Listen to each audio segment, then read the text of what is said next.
Hey everyone, Luke Dog here, and welcome back to Dragon Age Origins. Last time we helped Redcliffe Village repel the walking corpses. Most of them survived anyway. Now, we're going to see if Aedan has a way for us to actually get into the castle and see the Jarl. Odd how quiet the castle looks from here. You would think there was nobody inside at all. But I shouldn't delay things further. I had a plan. To enter the castle after the village was secure. There is a secret passage here, in the mill, accessible only to my family. Why didn't you enter the castle in the first place? I had no idea what lurked in the castle, and I couldn't abandon the people of the village. What if... Maker's breath.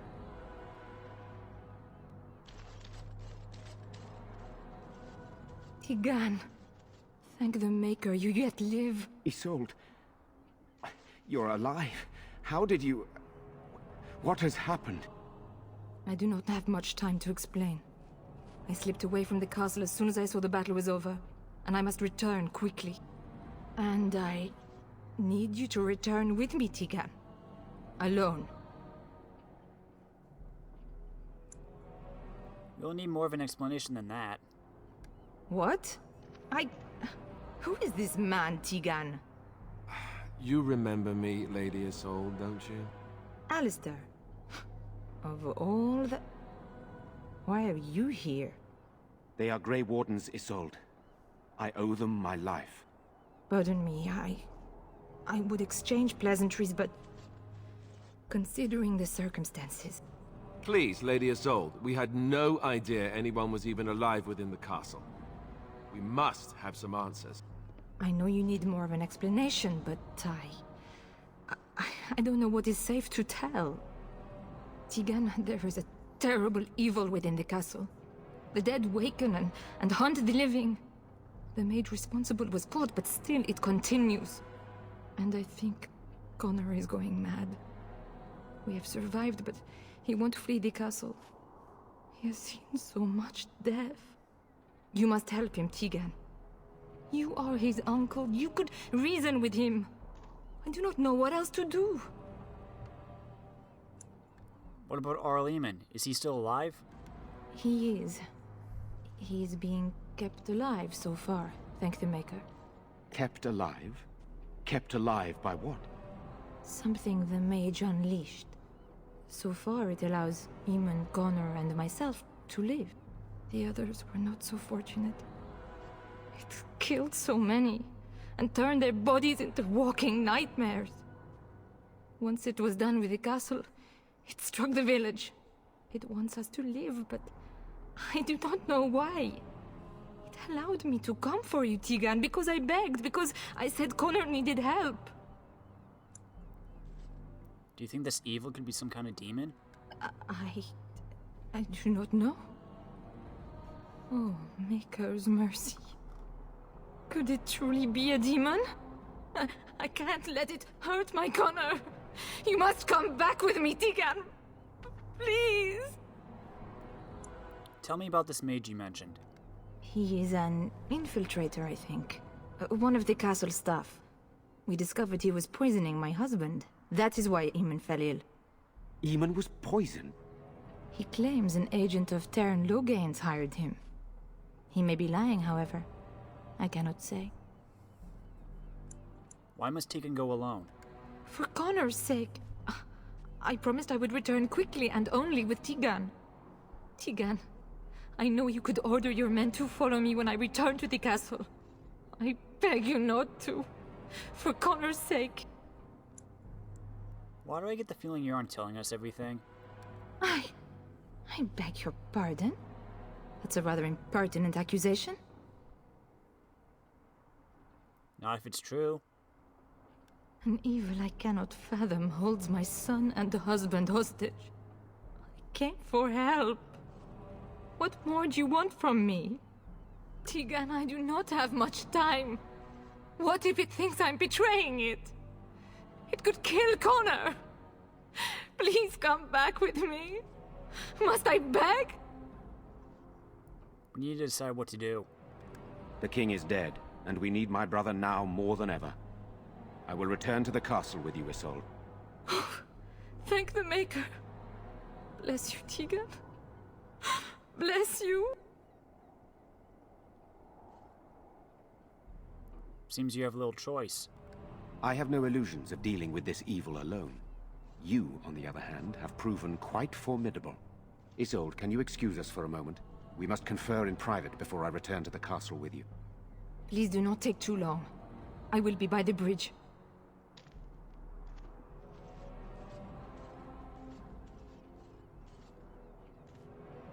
Here's what I propose. I go in with Isolde, and you enter the castle using the secret passage. My signet ring unlocks the door. Perhaps I will distract whatever evil is inside and increase your chances of getting in unnoticed. What do you say? What exactly am I supposed to do in there? I wish I knew. I don't know any more about this evil force than Isolde seems to. Sir Perth and his men can watch for danger at the castle entrance. If you can open the gates from within, they can move in and help you. I don't think there's anyone else who can help you. If you choose not to go, then it's up to me to do what I can. Here is my signet ring. It will open the lock on the door in the mill. Whatever you do, Eamon is the priority here. If you have to, just get him out of there. Isolde, me, and anyone else, we are expendable.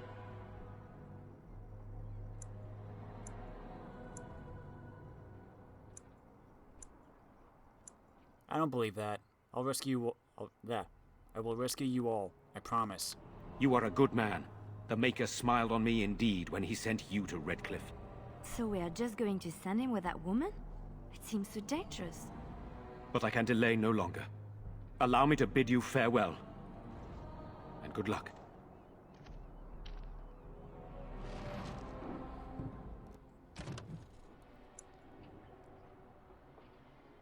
Baron Tegan has left for the castle with the Arlessa Isolde. Before he left, he gave you his signet ring, which opens a secret passageway into the castle accessible through the windmill. Take the secret passage and find out what is really going on in Castle Redcliffe. I think just for the heck of it, since apparently we have a mage involved. Of all the... Don't worry, I'll bring you back. Yes. Come along, Wynne.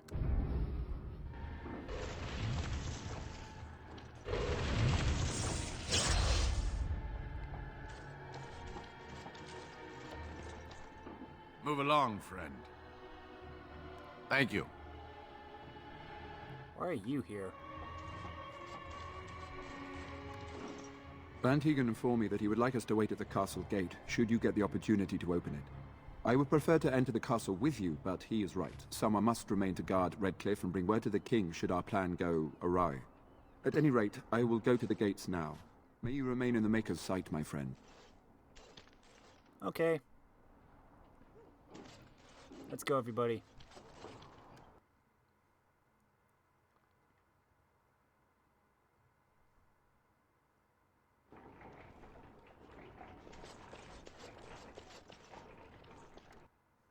Secret passage under the hay.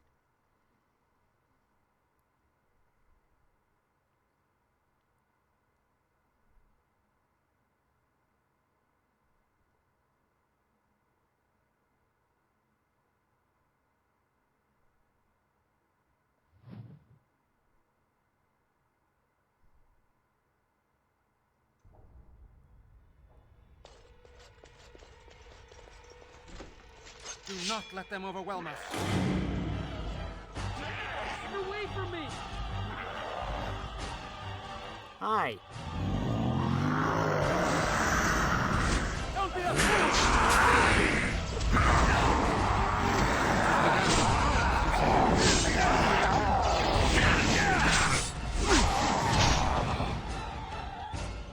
We must gain the advantage! Hello? Who's there? Is there anyone alive out there? Wait, you don't look like the Arlessa's guards. Are you from outside the castle? Possibly. Who are you supposed to be? My name is Jowan. I'm a mage Lady Isolde hired to tutor her son Connor. Until they, threw me into the dungeon here. You're the one who poisoned the Arl. I'm not proud of it. The Arlessa had no idea what I was hired to do when she took me in to tutor Connor.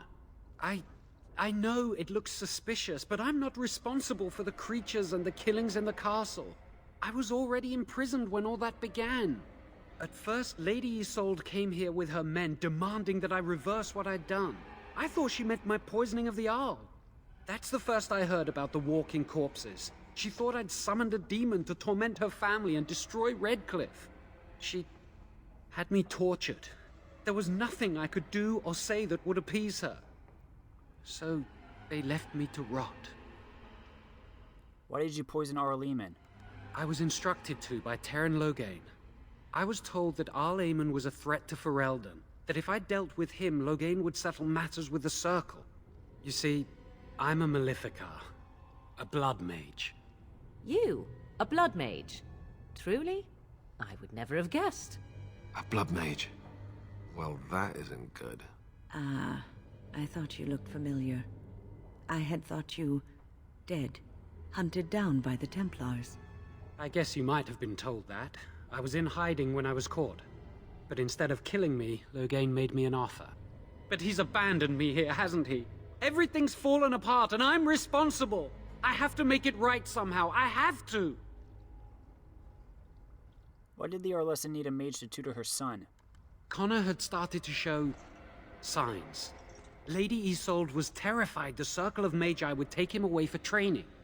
Connor? A mage? I can't believe it. She sought an apostate, a mage outside the Circle, to teach her son in secret so he could learn to hide his talent. Her husband had no idea.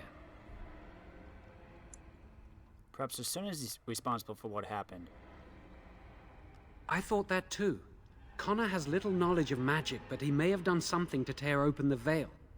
With the veil to the Fade torn, spirits and demons could infiltrate the castle. Powerful ones could kill and create those walking corpses. Why would Isolde be frightened of her son becoming a mage? Because he would be taken away forever. A mage cannot inherit a title, even the son of a powerful Arl. She's also a pious woman. Her son having magic was humiliating. Aedan had no idea of his son's abilities? No, she was adamant that he never find out. She said that he'd do the right thing, even if it meant losing their son, and that infuriated her. How much magic did you teach Connor? Some, but he's still very young. He can barely cast a minor spell, never mind something more powerful. At least not intentionally. Like I said, he may have torn the veil accidentally. If he's involved in this at all, I really don't know. I see. I think I understand. I never meant for it to end like this. I swear. Let me help you fix this.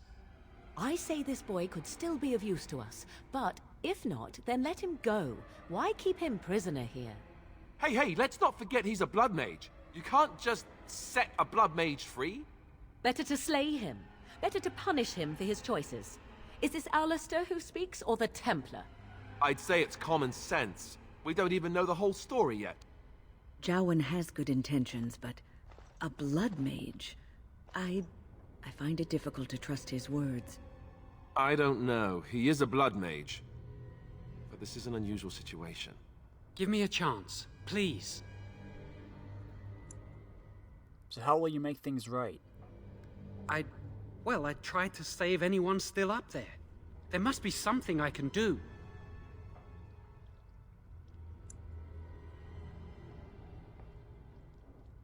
And after that, what happens?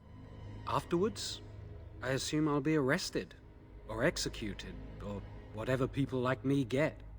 I'm tired of running from the Circle. I need to account for what I've done. That's commendable, if it's true. I'm glad you think so. So what now? I'm letting you out of your cell. Don't try anything. You're letting me out? And what then?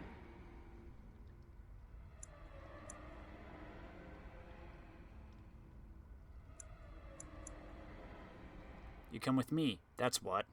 I'm not sure that's a good idea. I'd like to help out, but I'm not so sure I want to follow you into danger exactly. Then help. Just don't make things worse. I won't, I promise. I will find a way to fix this somehow.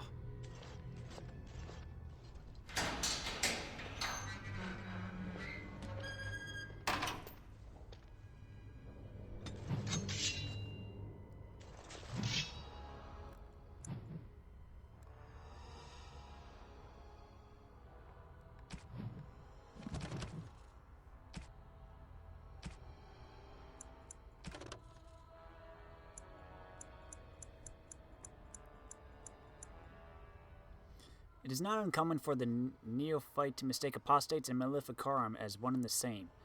Indeed, the Chantry has gone to great lengths over the centuries to establish that this is so. The truth, however, is that while an apostate is often a maleficar, he need not be so. A maleficar is a mage who employs forbidden knowledge such as blood magic and the summoning of demons, whereas an apostate is merely any mage who does not fall under the auspices of the Circle of Magi, and therefore the Chantry. They are hunted by the Templars, and quite often they will turn to forbidden knowledge in order to survive, but it would be a lie to say that all apostates begin that way. Historically, apostates become such in one of two ways. They're either mages who have escaped from the Circle, or mages who were never part of it to begin with. This latter category includes what we tend to refer to as hedge mages, those with magical ability out of the hinterlands who follow a different magical tradition than our own. Some of these hedge mages are not even aware of their nature. Undeveloped, their abilities can express themselves in a variety of ways, which the hedge mage might attribute to faith, or will, or to another being entirely, depending on his nature.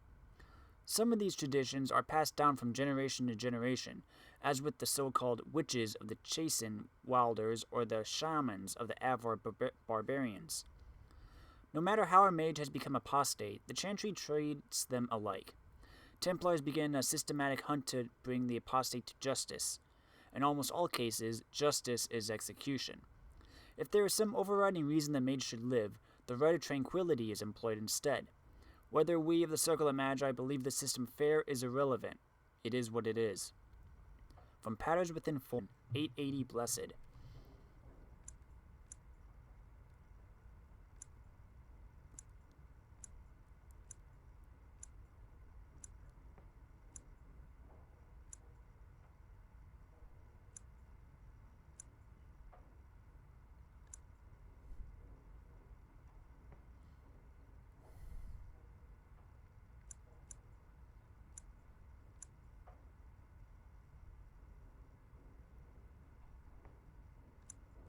What was the other one?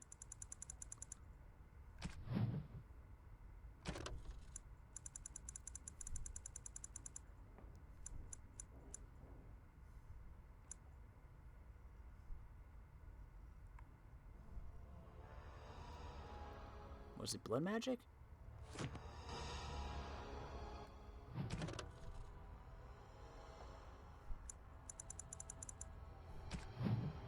Must have been blood magic.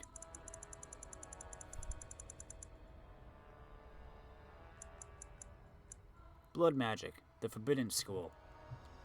Foul and corrupt are you who have taken my gift and turned it against my children. Transfigurations 1810. The ancient inventors did not originally consider blood magic a school of its own. Rather, they saw it as a means to achieve greater power in any school of magic. The name, of course, refers to the fact that magic of this type uses life, specifically in the form of blood instead of mana.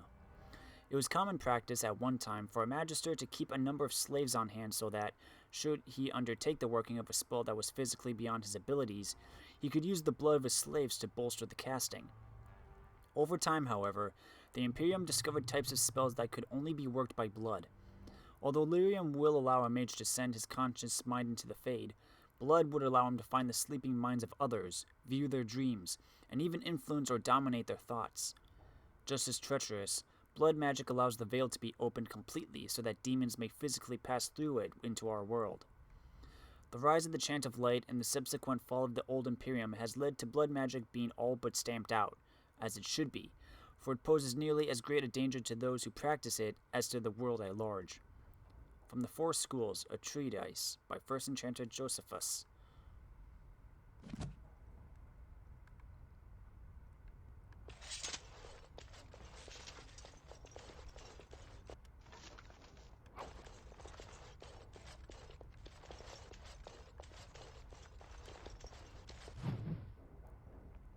rolled up note.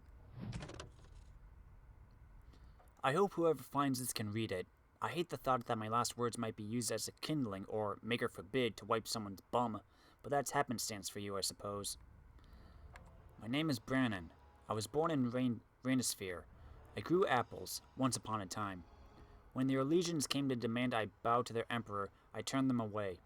They set fire to my orchards, to my house too, but I didn't care. I stood and watched them burn.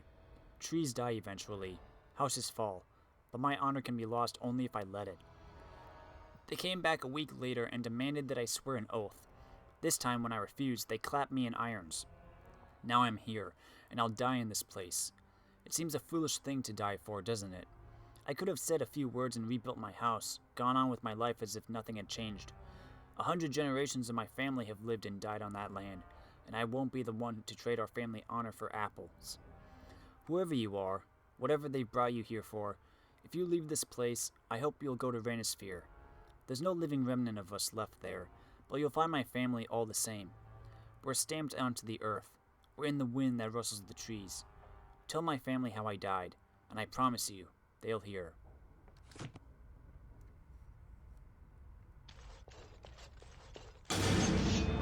Hello. Begun.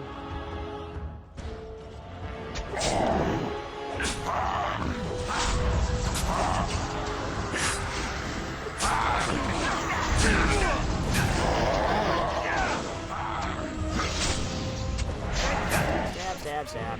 Now we do for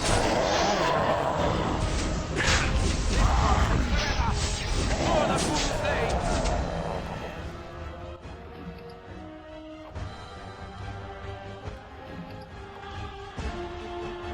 Anything else?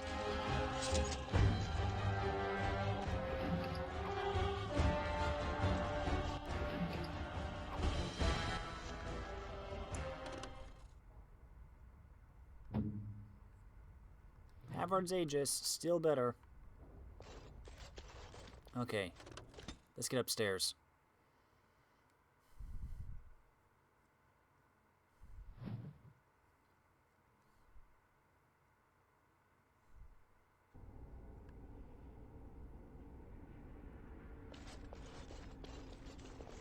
Hello?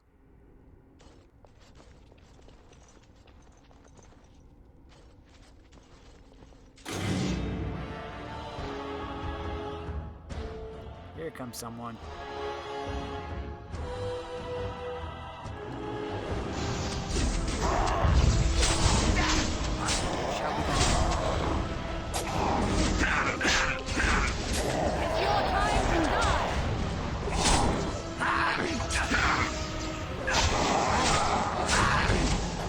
Stab me. There is no glory in bloodshed.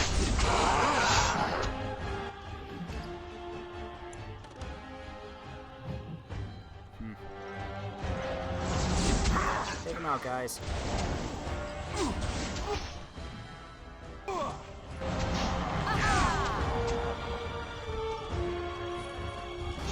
Good work. I want that. I'll take that. I am done. What do we got in here? Redcliffe shield.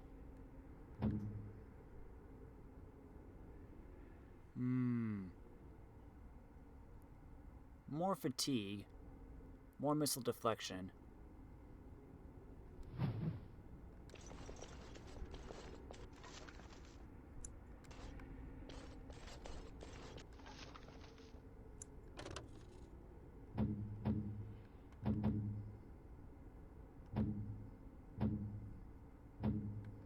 Yeah, at this point, yeah.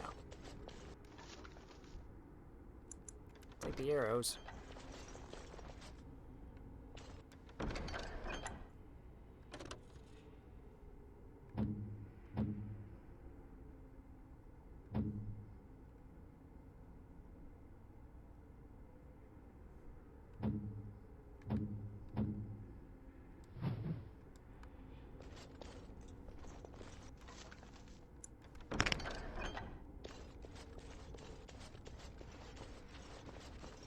which way do we want to go? Let's check out this big room first. Nope. It has begun. No! No quarter shall be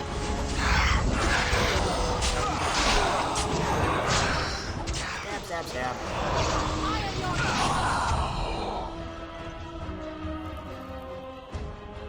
Okay then.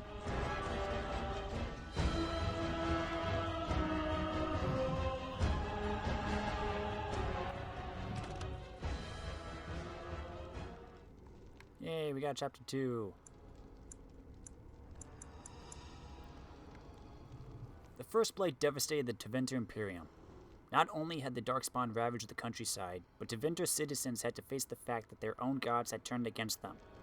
Dumat, the old god, once known as the Dragon of Silence, had risen to silence the world, and despite the frenzied pleas for help, the other old gods did nothing. The people of the Imperium began to question their faith, murdering priests and burning temples to punish their gods for not returning to help. To those days, even after the devastation of the First Blight, the Imperium stretched across the known world. Fringed with barbarian tribes, the Imperium was well prepared for invasions and attacks from without. Fitting, then, that the story of their downfall begins from within. The people of the far northern and eastern reaches of the Imperium rose up against their powerful overlords in rebellion. The Tevinter Magisters summoned demons to put down these small rebellions, leaving corpses to burn as examples to all who would dare revolt. The Imperium began to tear itself apart from within, throngs of angry and disillusioned citizens doing what centuries of opposing armies could not. But the Magisters were confident in their power, and they could not imagine surviving a blight only to be destroyed by their own subjects. Even after the blight, Tevinter commanded an army larger than that of any other organized nation in Thedas, but that army was scattered and its morale dwindling. The ruin of Tevinter was such that the Alamari barbarians, who had spread their clans and holds over the wilderness of the Ferelden Valley at the far southeast edge of the Imperium, saw weakness in their enemy, and after an age of oppression, embarked on a campaign not only to free their own lands, but to bring down mighty Tevinter as well.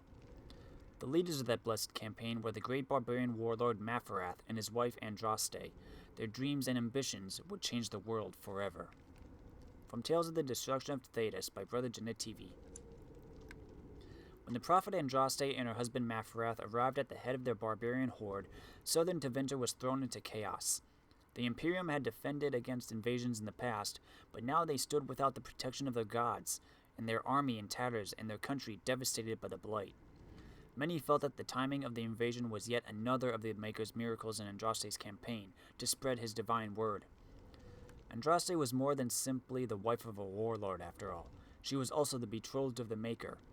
Enraptured by the melodic sound of her voice as she sang to the heavens for guidance, the Maker himself appeared to Andraste and proposed that she come with him, leaving behind the flawed world of humanity. In her wisdom, Andraste pleaded with the Maker to return to his people and create paradise in the world of men. The Maker agreed, but only if all the world would turn away from the worship of false gods and accept the Maker's divine commandments. Armed with the knowledge of the one true God, Andraste began the exalted march into the weakened Imperium. One of the Maker's commandments, that magic should serve man rather than rule over him, was as honey to the souls of the downtrodden of Tevinter, who lived under the thumb of the Magisters. Word of Andraste's exalted march, of her miracles and military successes, spread far and wide. Those in the Imperium who felt the old gods had abandoned them eagerly listened to the words of the Maker. Those throngs of restless citizens that destroyed temples now did so in the name of the Maker and his prophet Andraste. As Mafarath's armies conquered the lands of southern Tevinter, so did Andraste's words conquer the hearts. It is said that the Maker smiled on the world at the Battle of Valerian Fields, in which the forces of Mafarath challenged and defeated the greatest army Tevinter could muster. The southern reaches of the mighty Imperium now lay at the mercy of the barbarians. Faith in the Maker, bolstered by such miracles, threatened to shake the foundations of the Imperium apart. Of course, the human heart is more powerful than the greatest weapon, and when wounded, it is capable of the blackest of deeds. It is said that at the Battle of Valerian Fields, Mafarath stood and looked out over his armies. He had conquered the southern reaches of the greatest empire the world had ever known, and built splintered barbarian clans into a force to be feared. With pride in his heart, he turned to congratulate his men and found that they had turned up from him. Maferath fell to the evil of jealousy.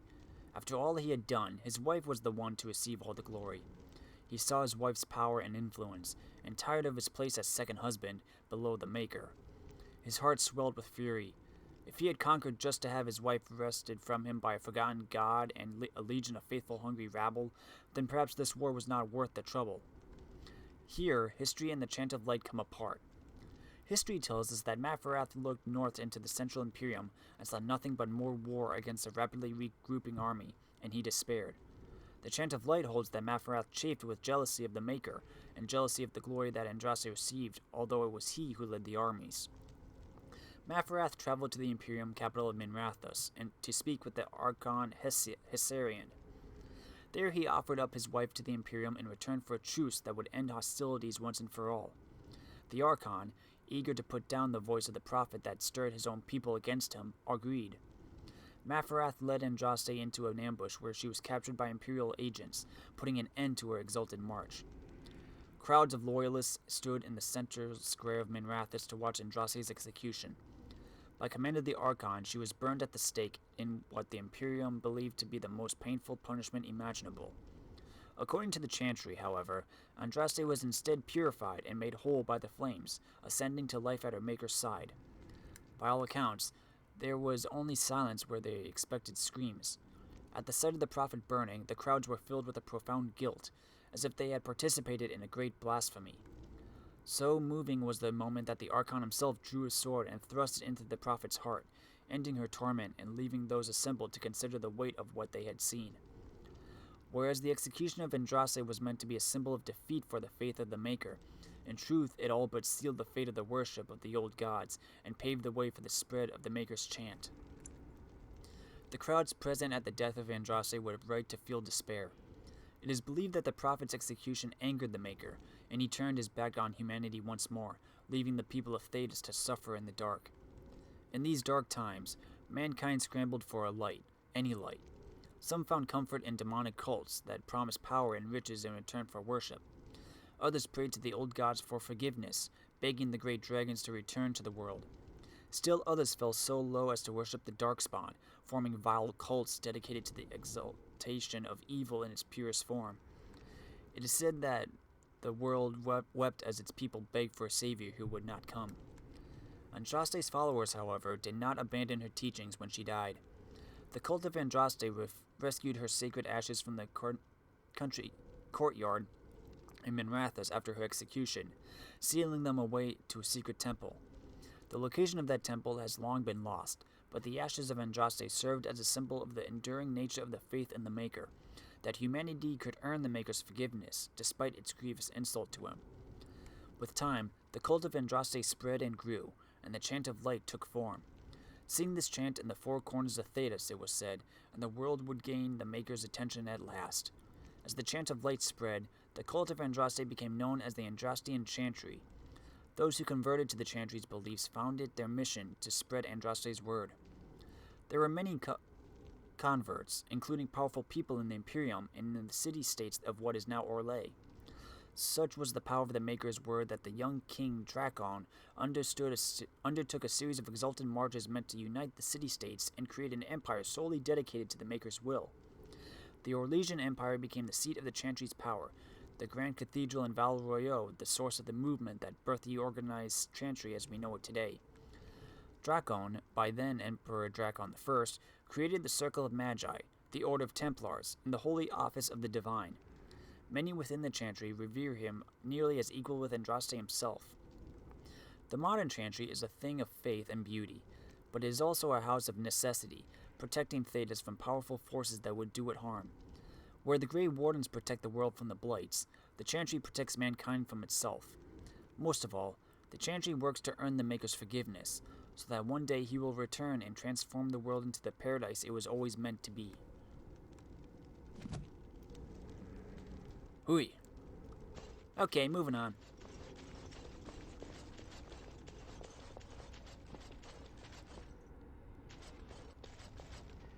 Hello? Anybody here? Hello? These things can have unusual powers, be wary.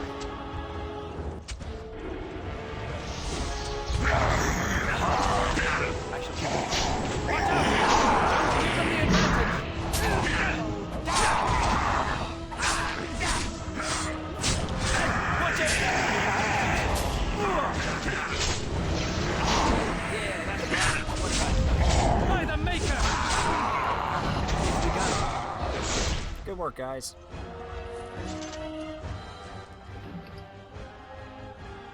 Corpse skull.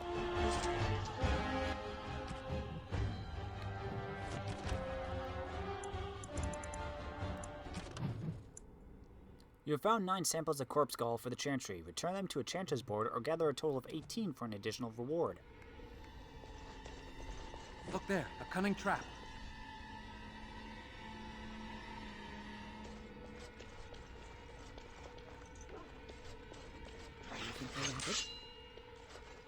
Hey guys! Whoa, whoa, no, good doggies! No quarter shall be given. Oh, good thing I didn't bring Carver with.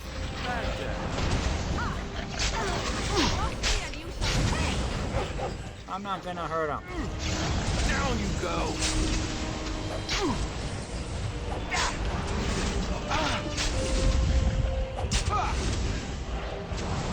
Now you go into battle. Victorious again.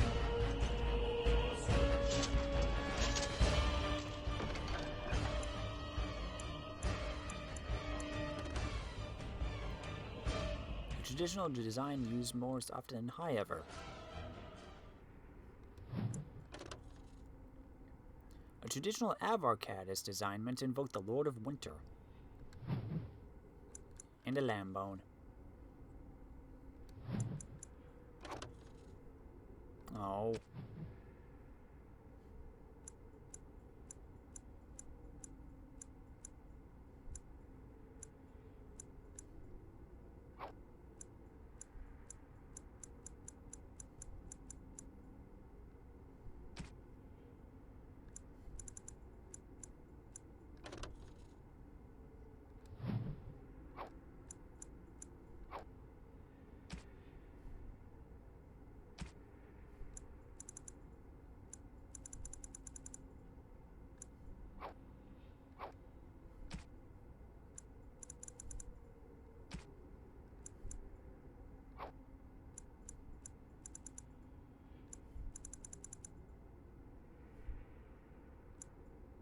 Ooh, Grandmaster Flame Rune.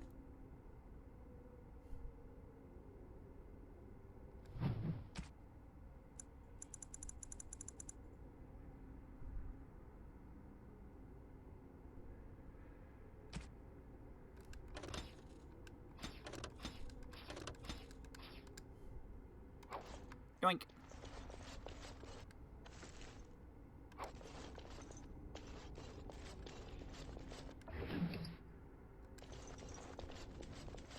Sorry, puppies. I'm gonna take care of this.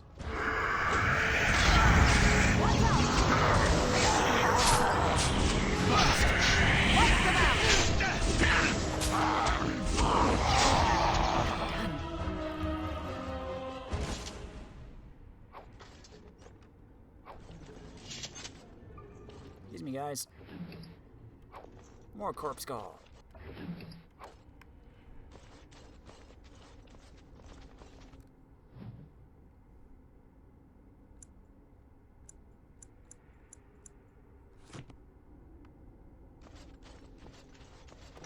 Hello. As you say.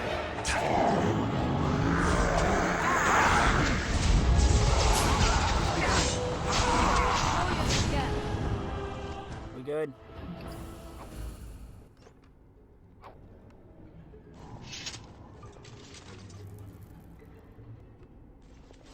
Okie dokie. Hello. Please, don't hurt me. Calm down, I'm not gonna hurt you. I'm sorry. I'm so frightened. These monsters are everywhere. My name's Valena. The Arlessa's maid. Is she all right? What happened to everyone? Valena? The Smith's daughter? You know my father. I want to go back to the village. Is there a way out of here? There's a tunnel leading out in the dungeons. But the monsters!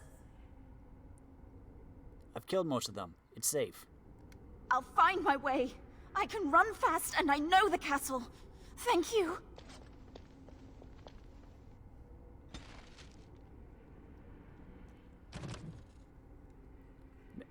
Valena, the blacksmith's daughter, escaped back to town by going back the way you came. You should check on her when you have the time to make sure she made it back safely.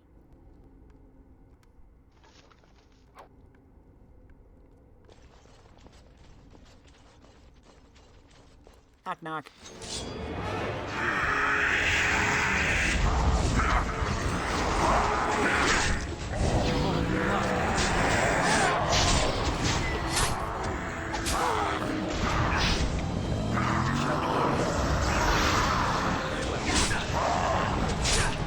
There you go. More corpse skull. And more money.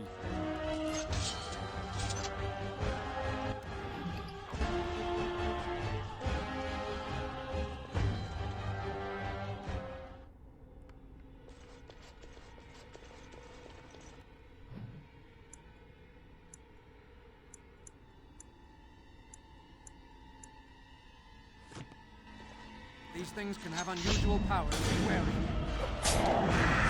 And oh, you.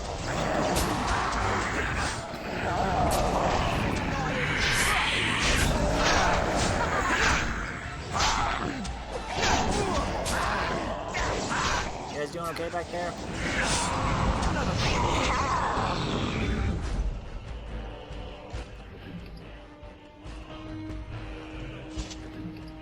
Eat mushroom.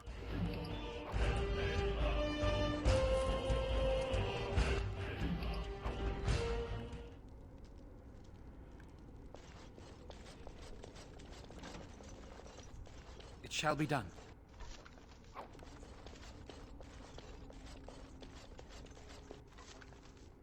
See what's in the cellar.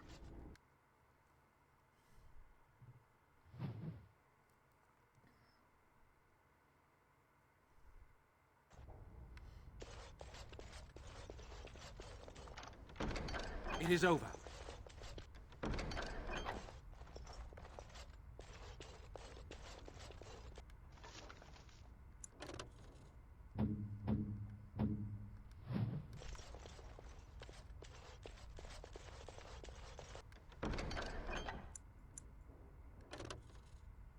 Steel bracers. And a love letter.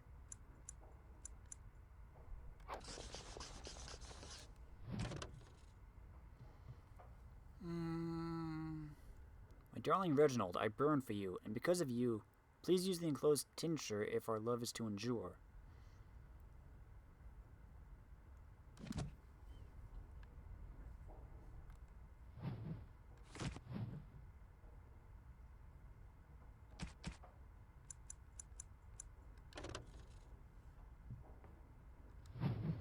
Alistair?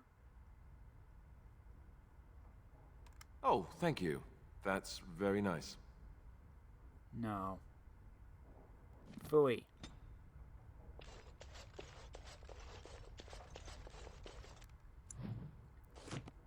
So that leads to the courtyard.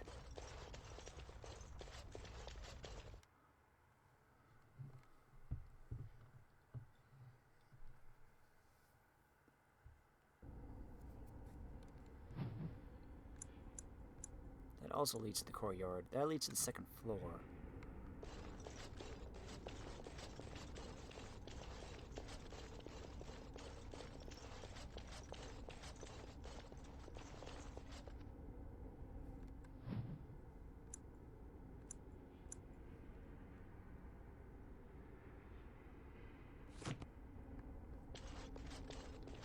Let's check this side first.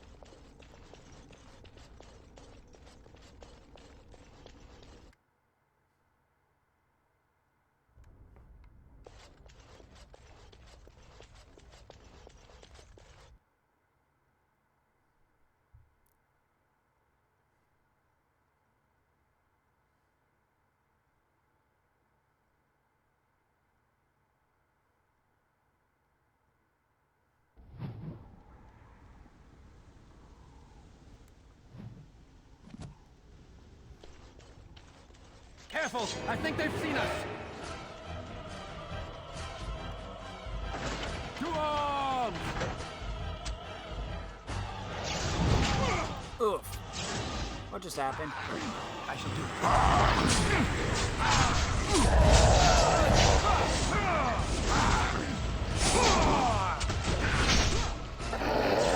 has begun.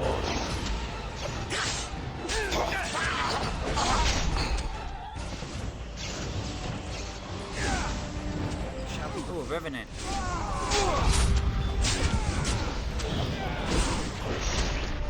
Nice one, Alistair.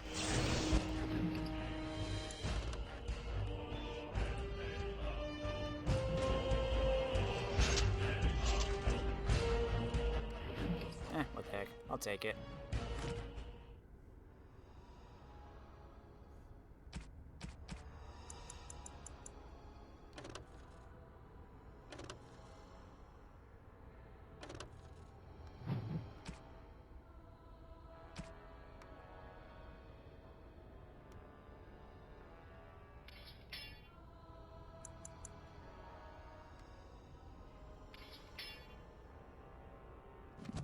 There.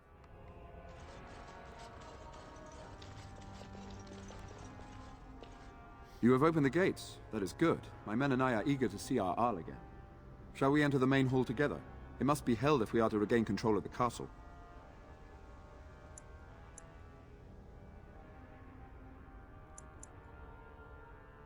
Yes, let's go.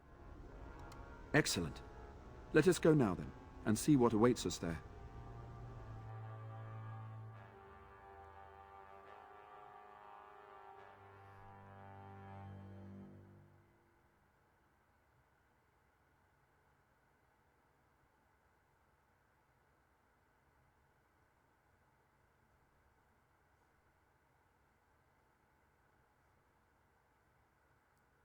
Morgan's most powerful foe was a Herlock emissary.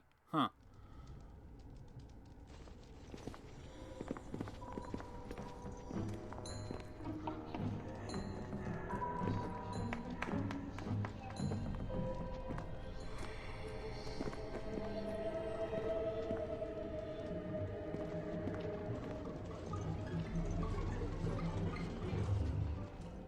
So these are our visitors. The ones you told me about, Mother. Yes, Connor. And this is the one who defeated my soldiers. The ones I sent to reclaim my village. Yes. And now it's staring at me. What is it, Mother? I can't see it well enough. This is just a man, Connor. Like your father. Oh, I am tired of hearing about him. Besides, he's nothing at all like Father. Look at him. Breathing and not dying in the slightest. I could change that, mind you. Connor, I beg you. Don't hurt anyone. Mother? What's happening? Where am I? Oh, thank the Maker. Connor, can you hear me? Get away from me, fool woman! You are beginning to bore me. Maker's breath. What has happened here? Grey Warden, please don't hurt my son. He is not responsible for what he does.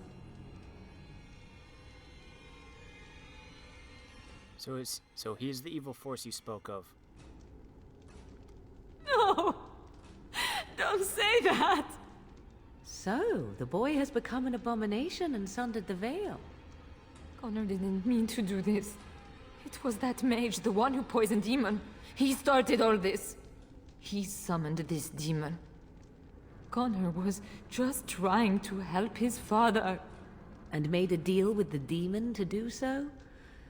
Foolish child. It was a fair deal. Father is alive, just as I want him. Now it's my turn to sit on the throne and send out armies to conquer the world. Nobody tells me what to do anymore. Nobody tells him what to do. Nobody! Ha ha ha ha! Quiet, Uncle! I warned you what would happen if you kept shouting. Didn't I? Yes, I did. But let's keep things civil. This man will have the audience he seeks. Tell us, what have you come here for? I came here to help if I could. To help me? To help Father? To help yourself? Which?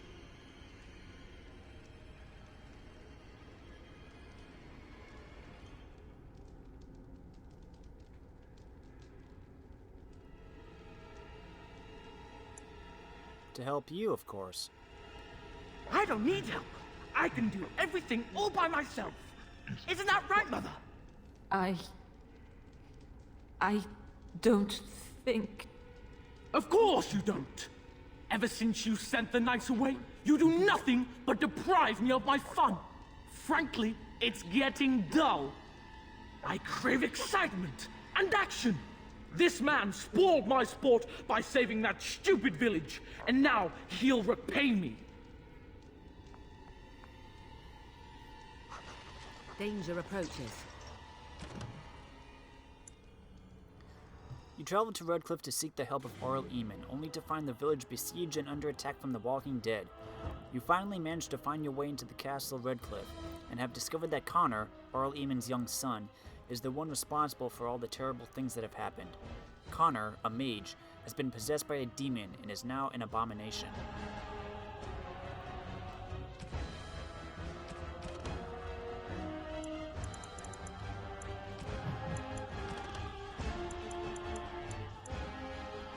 I feel like I'm sleeping, but I guess I'm not. While most of the bands in Arles of Ferelden cart their children with them to the Landsmeet in the interest of eventually marrying them off, Connor has spent his entire life at Redcliffe. And it's hardly surprising. The child possessed the gift of magic.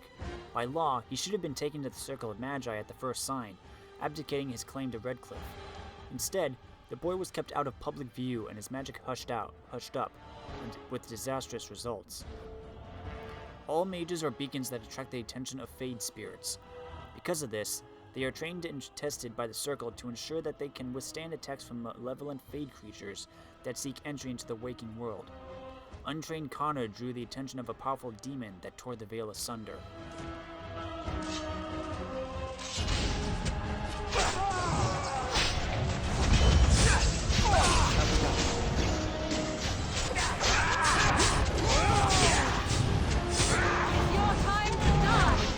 Oof.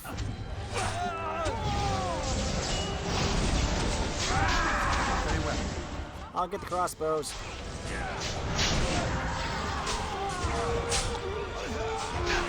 As you say. More that fool's day!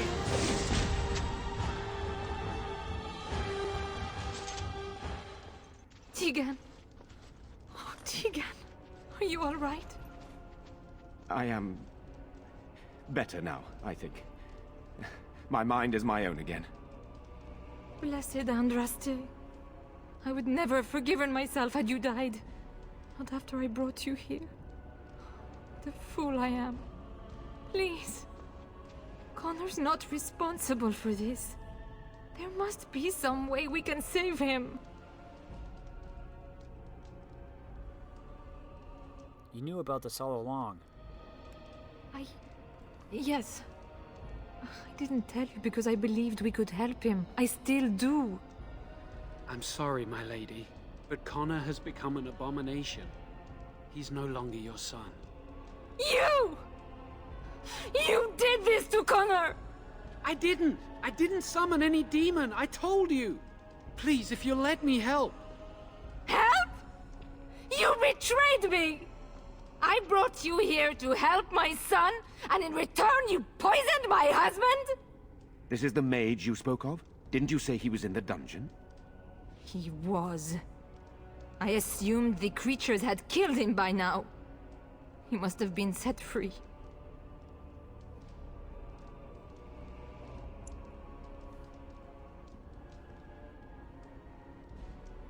I thought he'd be useful, seeing as he helped start this.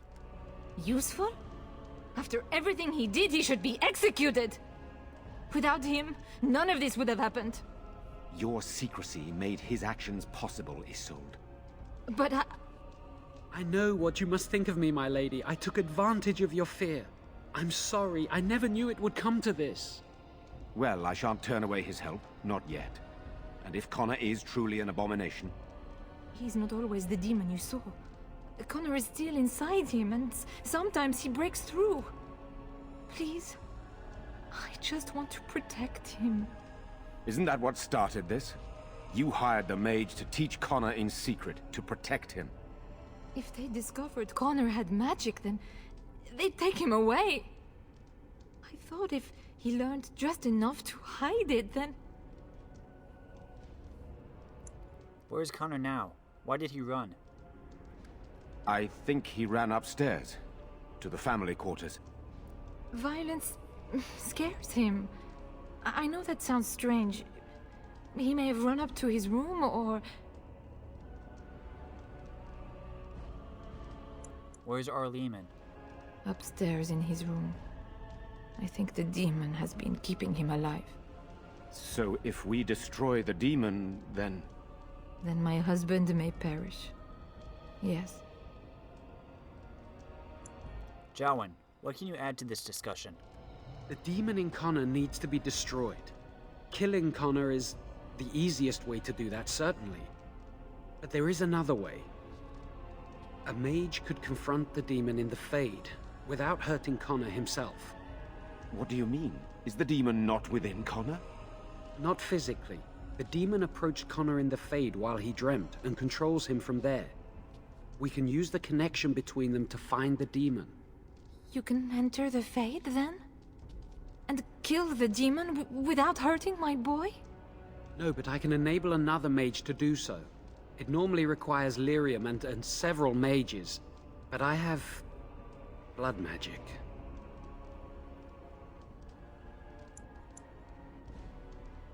What difference does that make? Lyrium provides the power for the ritual, but I can take that power from someone's life energy. This ritual requires a lot of it, however. All of it, in fact. So, someone must die? Someone must be sacrificed? Yes, and then we send another mage into the Fade. I can't enter because I'm doing the ritual. Maybe I shouldn't have said anything. It's not much of an option. Is there no other method? The power has to come from somewhere, and that means either lyrium or blood. Then let it be my blood. I will be the sacrifice. What? Isolde, are you mad? Eamon would never allow this. Either someone kills my son to destroy that thing inside him, or I give my life so my son can live. To me, the answer is clear. Blood magic. How can more evil be of any help here? Two wrongs don't make a right. Can we even trust this Jowen to do as he promises? Give him access to such power, and who knows what he shall do? I am uneasy. It does seem like a sensible choice, with a willing participant. Connor is blameless in this. He should not have to pay the price. It's up to you, my friend. You know more about such things than I do, and it's your companion going into the Fade. The decision is yours.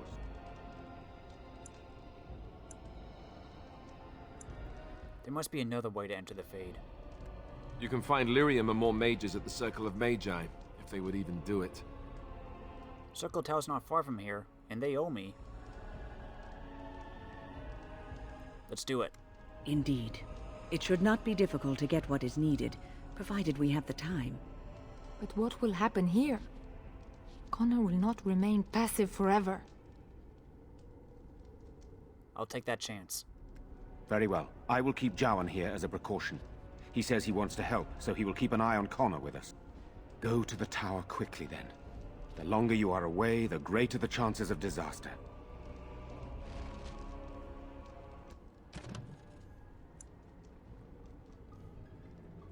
The demon that turned Connor into an abomination can be defeated in the Fade. However, travel into the Fade requires lyrium and a large group of mages to do the ritual. You volunteered to seek help from the Circle of Magi.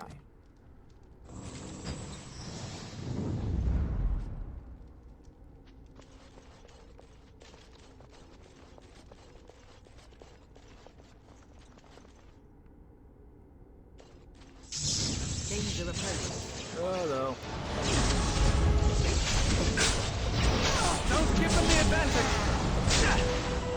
That'll be done. Let's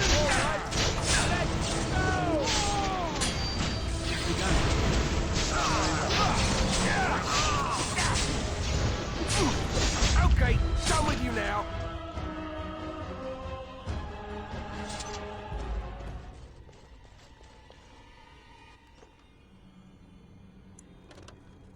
This silver emblem of Andraste's flame is riddled with cracks. Someone with a lot of patience has carefully glued it back together.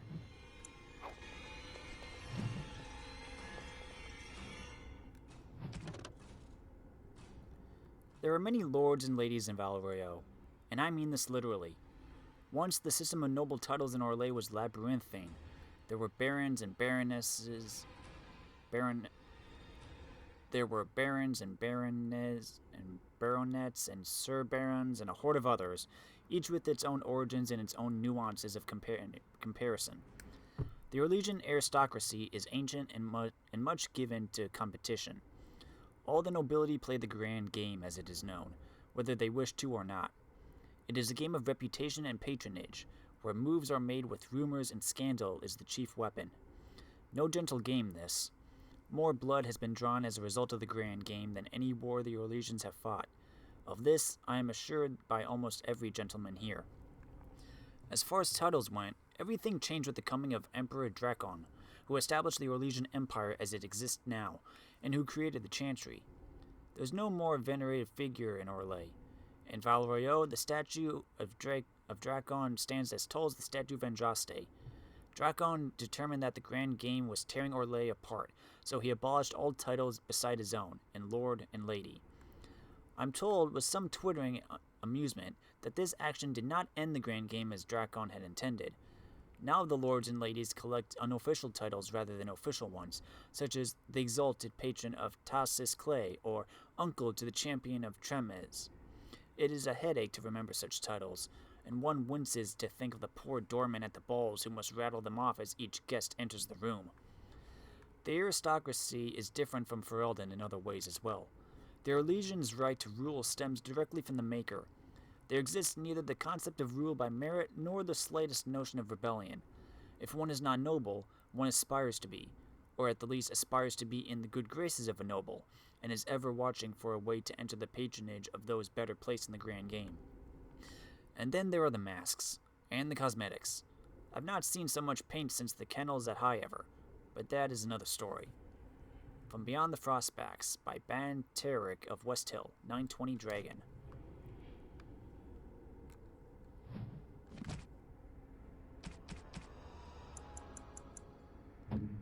Here, Alistair. This is my mother's amulet. It has to be. But why isn't it broken? Where did you find it? I found it in Redcliffe Castle, in the study, which is where we're at right now. Oh, the Arl's study? Then he must have found the amulet after I threw it at the wall. And he repaired it and kept it. I don't understand. Why would he do that?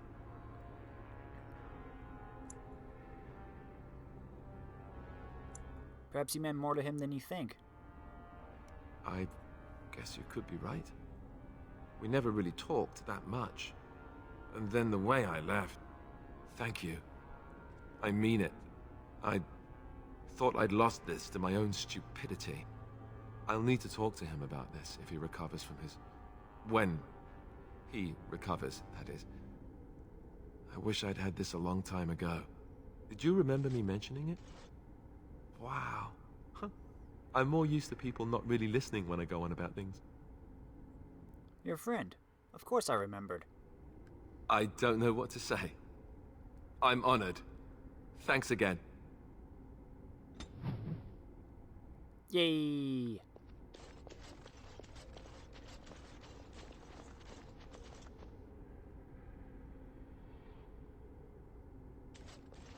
Careful! I think they've seen us!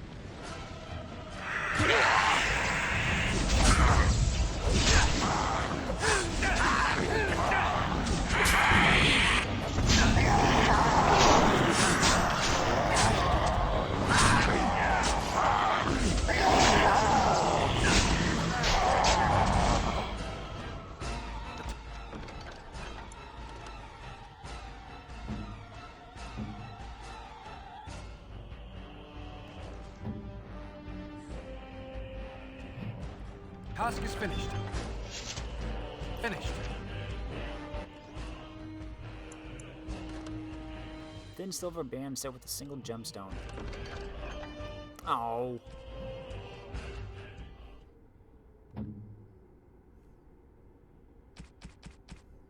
Here, Wayne.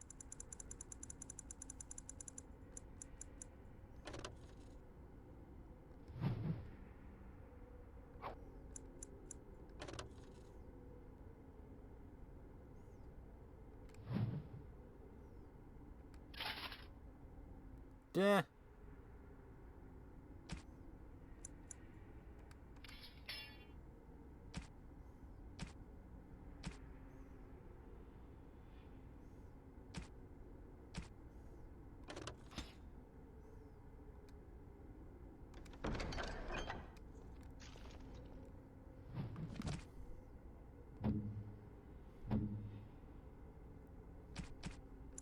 Here, Morgan. Interesting. What? But you jewelry.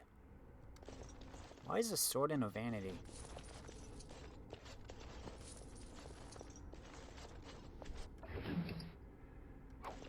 Ooh.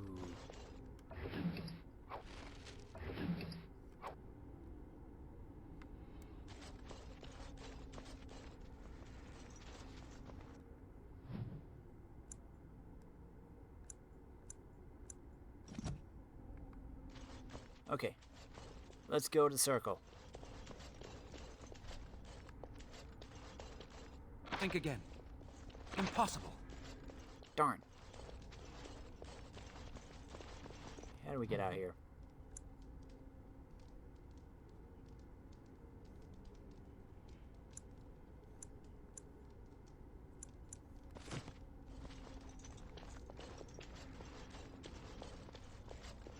No, I cannot.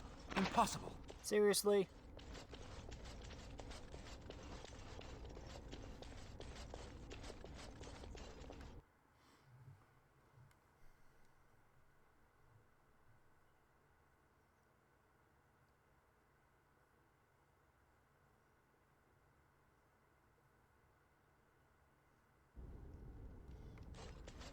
Charge!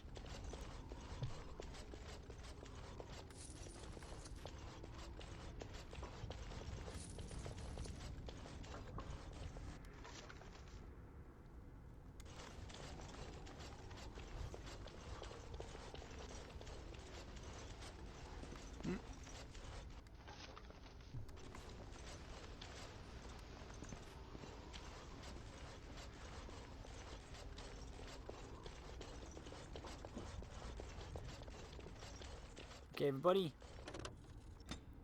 Quickly, to the tower.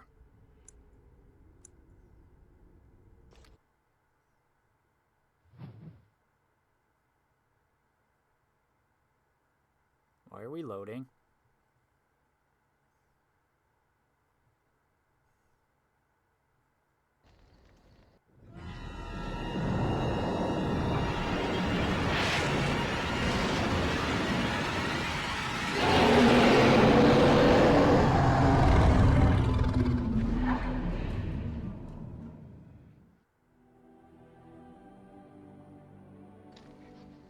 You're awake.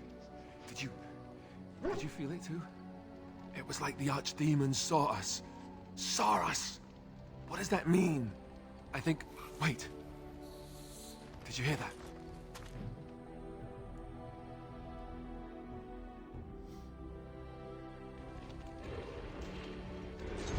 More of the fiends ahead. Under attack. Defend the camp.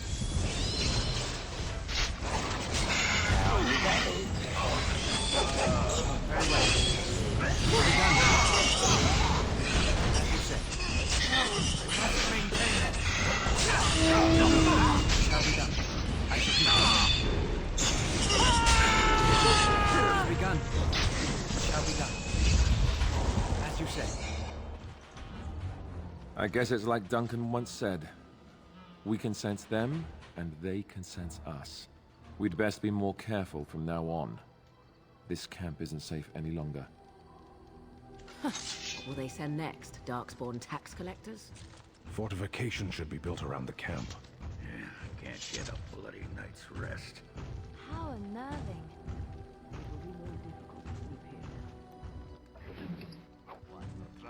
No ambush. Some assassins. It is done. Let us move on. Okay. Well, no more sleeping tonight. We gotta get to the castle.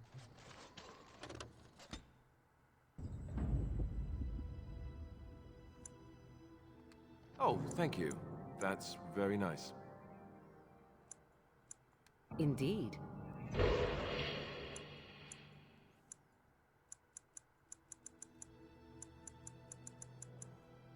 Indeed.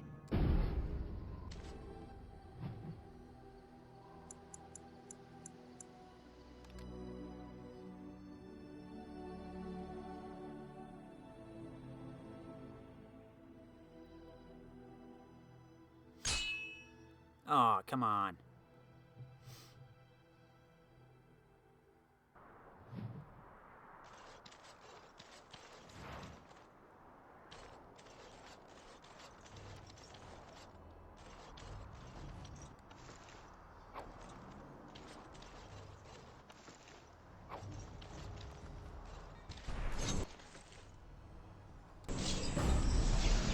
I knew it.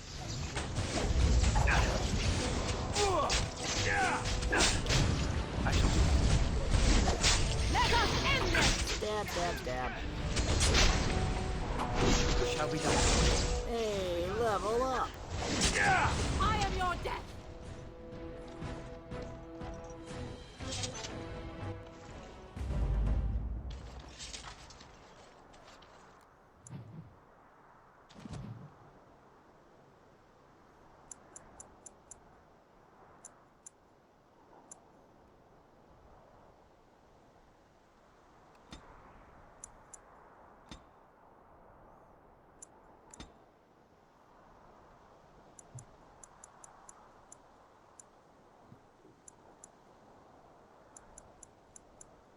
What do I want?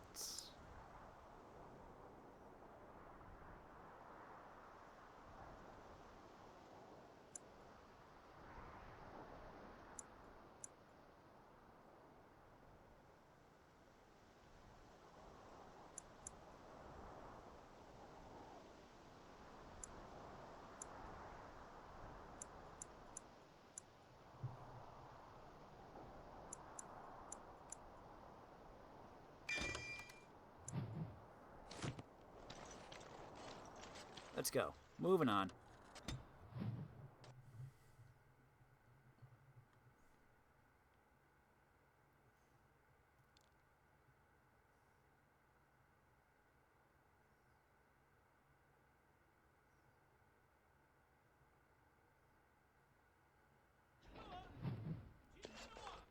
Irving.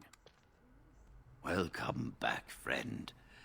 You'll be glad to learn that the Circle is well on its way to recovery.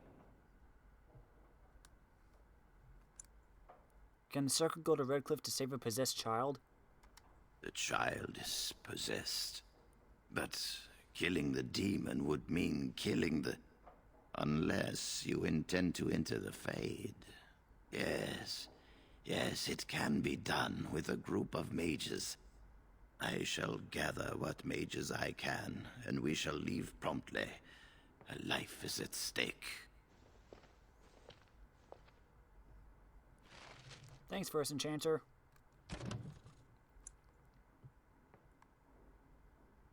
You spoke with First Enchanter Irving of the Circle of Magi. He was very concerned for Connor's life and said he would gather what mages he could and leave for Redcliffe immediately. Meet the Circle mages at Castle Redcliffe as soon as you can. Is there something else? You found 18 samples of corpse skull for the Chantry. Return them to Enchanter's board. The thing killing people on trade routes was one of the creatures you summoned in the Circle of Magi's tower. Return to the Chantry and report that the danger has passed.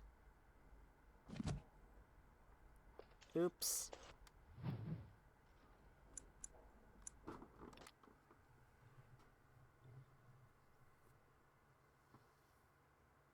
Now what?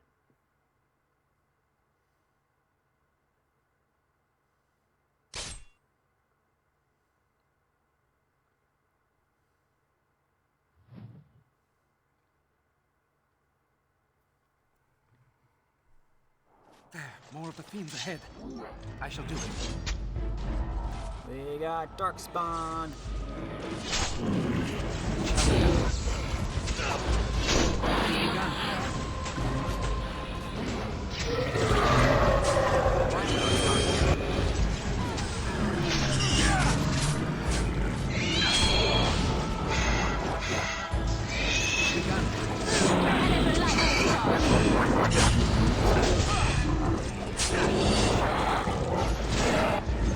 Pay attention to me, buddy.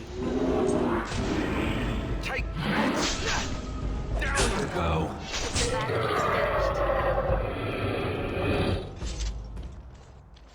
That it?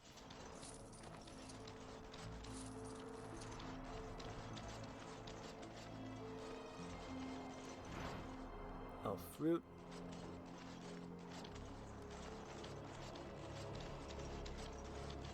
Our tribe fights for you, Warden.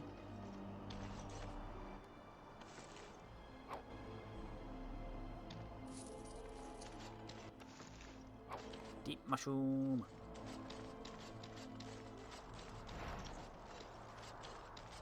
Anything else? Nope. Okay, take care.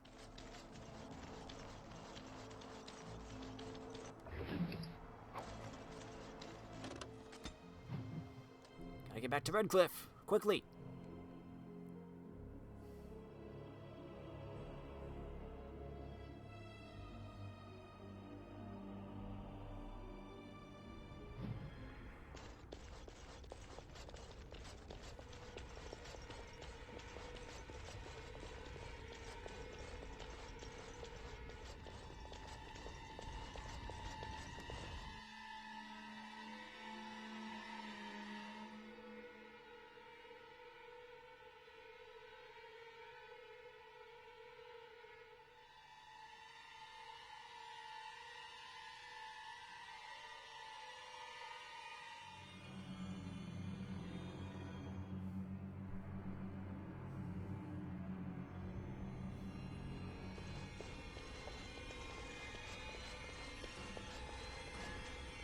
Ah, good, everyone's here. Ah, there you are. We have brought lyrium and begun preparations for the ritual. We can start any time. Do you have any last-minute advice? It truly depends on the manner of demon. It sounds like a spirit of greed and desire, one of the more powerful in the hierarchy. It will likely engage you in dialogue and tempt you with an offer. Avoid it. Making deals with demons never turns out well. So only one person can go through? Yes.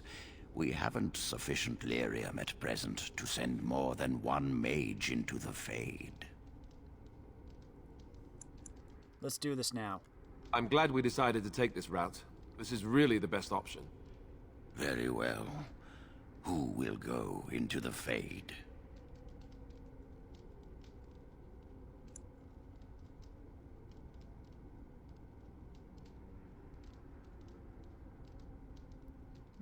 Jowan could go.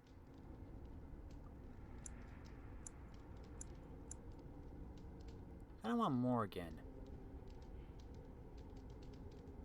Let's send Morgan. Then let us begin forthwith.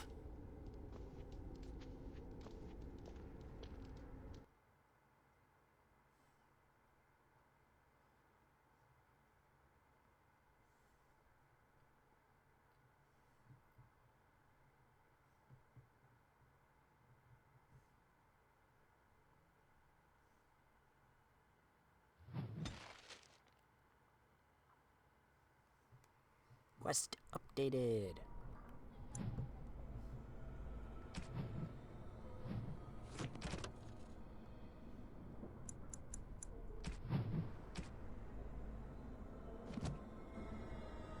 should wait till I'm done saving, of course. Duh.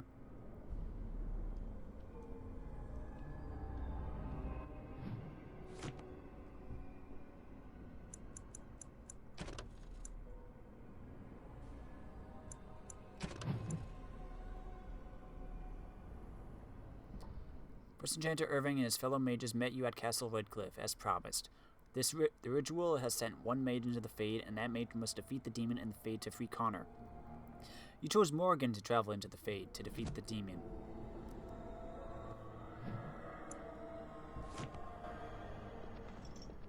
We're already going over an hour. I can hear you! I'm coming! Father! Where are you? Is anyone out there? Hello? I don't understand. It's so cold. I want to go home. You there? Have you seen my son? I can hear him, but I cannot find him. This blasted fog has me turning in circles. This is the Fade. Your kind cannot navigate it any more than you could navigate a dream. I don't understand. Where is my Connor? I will find him for you, since I foolishly gave my word that I would. Leave me to it. No. No, you're trying to lead me astray. I do not believe you. Connor! Connor, where are you? Blessed are you. Curse this blasted darkness!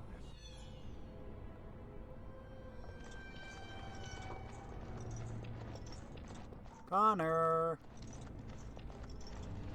Where are you? Who are you? Are you the one that made Father ill? Tell me now! I do not have time for fool children. Now tell me where this demon is. Fool! You won't get near her. I won't let you.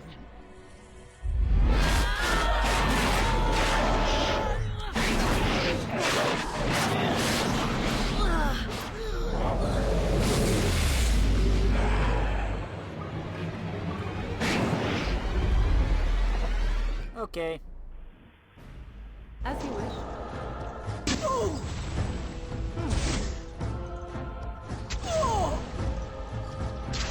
So be it.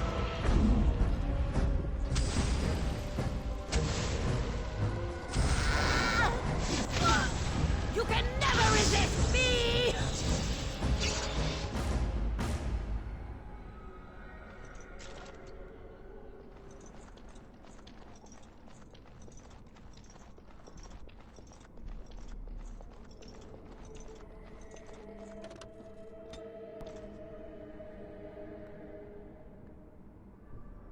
This way. You! You're the one making Father sick! Connor? Is that you? Why do you keep hurting me? Why are you trying to stop me? Enough of these games. Give me what I want. Trespasser! I will drive you out! Okay. Oh, and you have backup this time. How nice. Run while you can!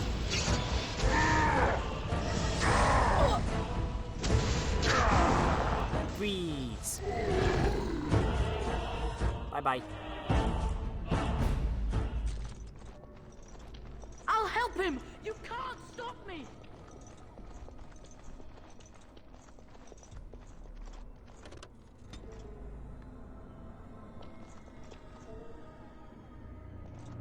What do we have here? Father wanders, seeking me, trapped within my web. All is as it should be. Why must you interfere? Why do you speak through illusions? Come, let us converse. No. It is time for you to go now.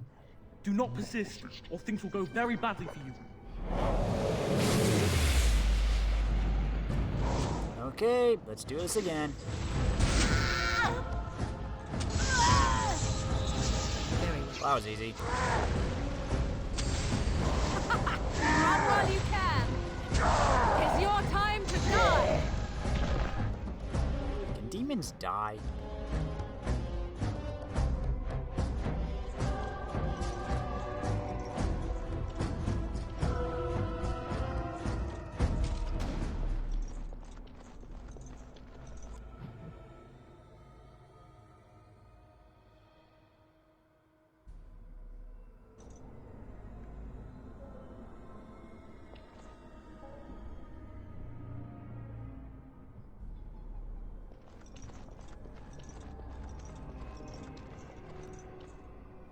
Very well.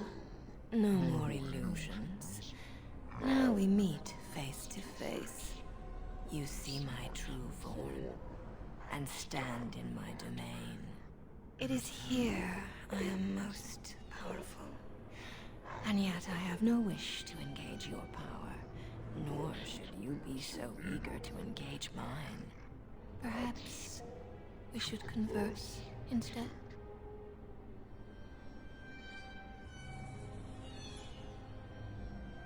I will not become an abomination no matter what you try. One soul I already possess. I do not need another. You need not fear me on that account. I wish only to talk. Do you take me for a fool? I know better than to bargain with your kind. Alas, that is sad. Very well then. If you wish a battle, you will have it. Let us see if your power matches your boldness, creature. I shall do it. You will never leave this place.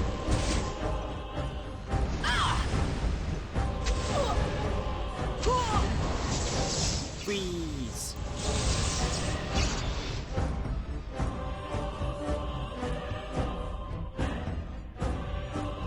Which one is the real one?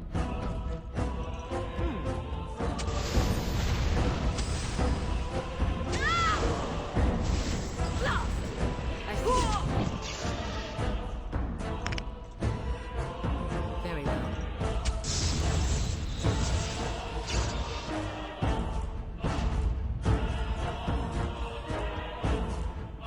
As you wish.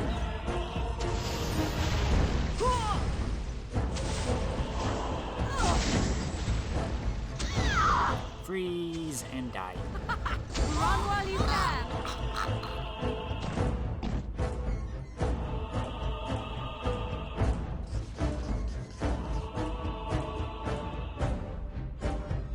I did it. I hope.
So it is over. Connor is his old self. He does not seem to remember anything, which is a blessing. I suppose we will need to send him to the Circle of Magi's tower for training, once the war is over. It's so odd to think of the boy as a mage, of all things. Aedan has much to mourn and rebuild should he recover. But at least he could be thankful that both his son and wife are safe. I owe you my deepest thanks. I can scarcely believe Connor is the boy he once was. There is still the matter of Jowan. His poisoning Aedan began this whole mess, yet he lives. I must decide what becomes of him. We will hold him for Aedan to decide his fate. If he doesn't recover, Jowan's fate is sealed. What do you think?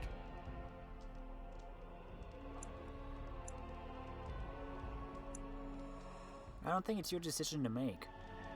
What do you mean? He is responsible for many of the problems here, and is a Maleficar as well. Exactly. He's the Circle Magi's responsibility. Perhaps you are correct. But that is Aemon's decision, not mine. I'm sorry. Jowan stays in the dungeon for now. But our task is not done yet. Whatever the demon did to my brother, it seems to have spared his life, but he remains comatose. We cannot wake him. The urn. The urn of sacred ashes will save Aemon.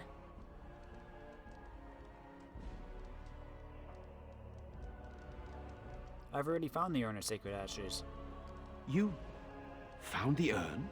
Did you bring it with you? Well, not the entire urn, just some ashes. But how can this be? How... where did you find it? Would you question a miracle, Tegan? What's important is that it is here. You are right, of course. I can ask later. For now, let us see if the relic's healing powers live up to its reputation.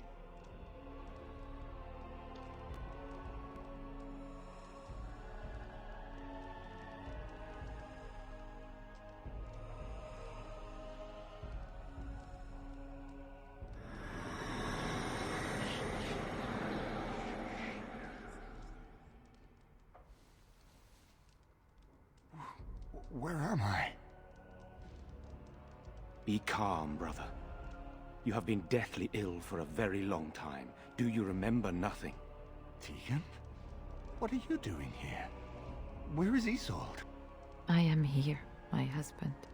And Connor? Where is my boy? Where is our son? He lives, though many others are dead. There is much to tell you, husband. Dead? Then it was not a dream. Much has happened since you fell ill, brother. Some of it will not be easy for you to hear. Then tell me. I wish to hear all of it.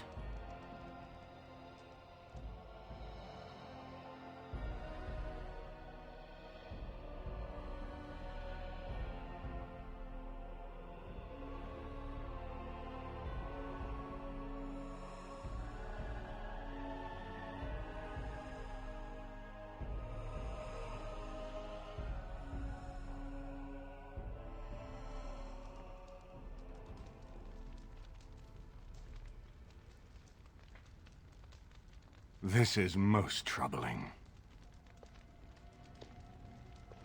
There is much to be done, that is true. But I should first be thankful to those who have done so much. Grey Warden, you have not only saved my life, but kept my family safe as well. I am in your debt.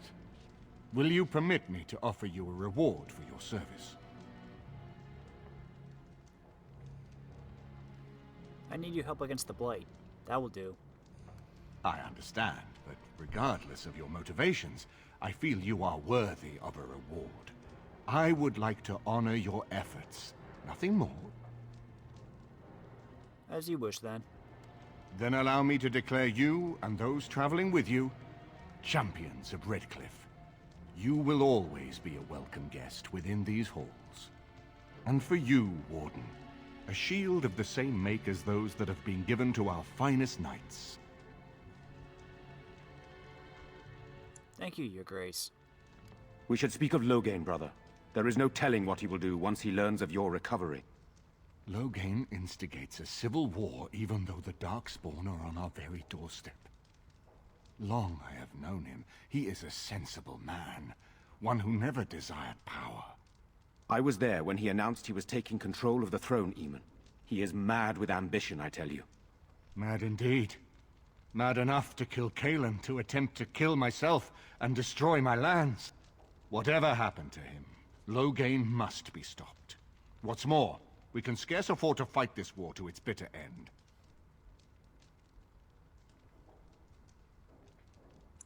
What are you proposing, then? We have no time to wage a campaign against him. Someone must surrender if Ferelden is to have any chance at fighting the Darkspawn.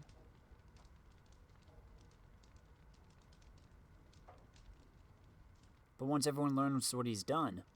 I will spread word of Logain's treachery, both here and against the king. But it will be but a claim made without proof. Those claims will give Logain's allies pause, but we must combine it with a challenge Logain cannot ignore.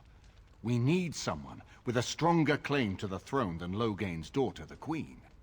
Are you referring to Alistair, brother? Are you certain? I would not propose such a thing if we had an alternative, but the unthinkable has occurred. You intend to put Alistair forward as king?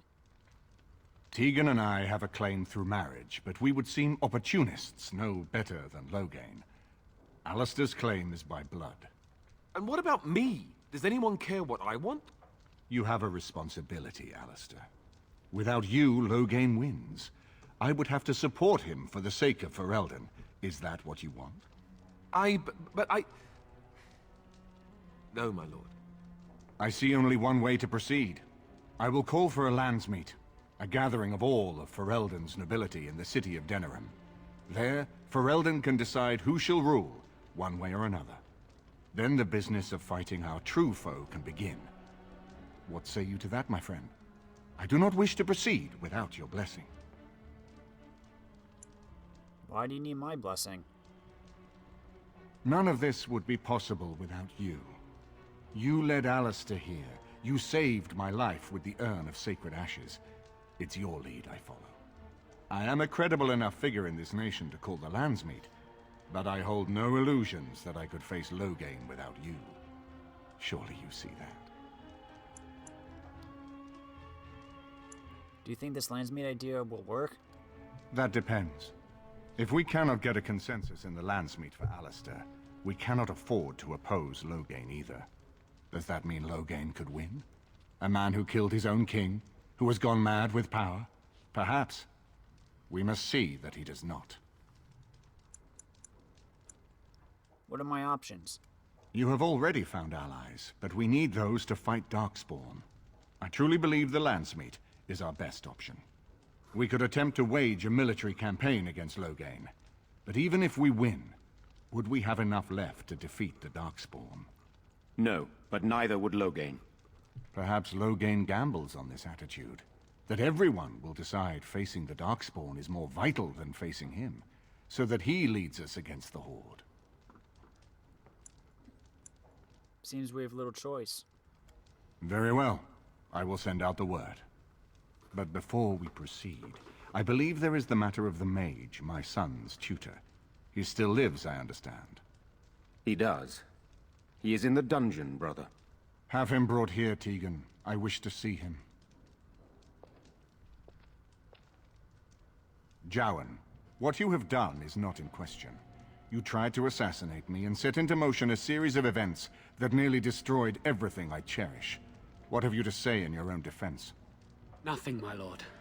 Other than to say I am sorry. I expect no mercy for what I've done.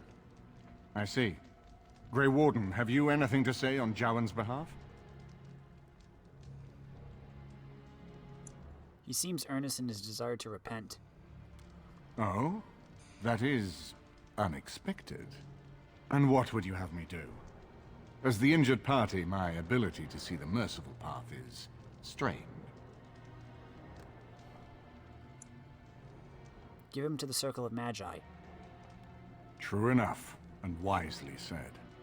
Jowan, I hereby turn you over to the Tower of the Circle of Magi. May the Maker have mercy on your soul. Thank you, my lord. Now, back to the matter of the landsmeet. We should head to Denerim as soon as possible.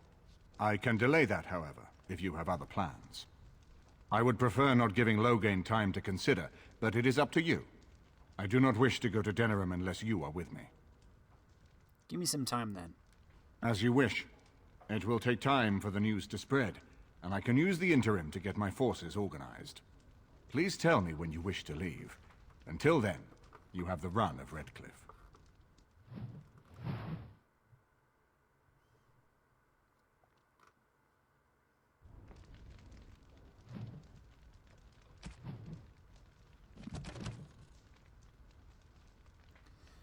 brought Andraste's ashes back from the hidden temple in the mountains.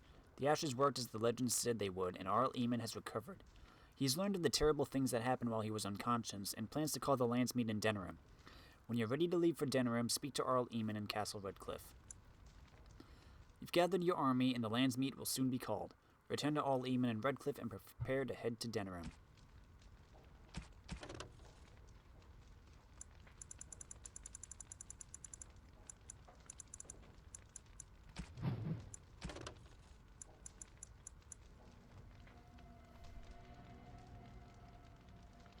He was freed from the demon's power at a terrible price. The cost of his mother's... What?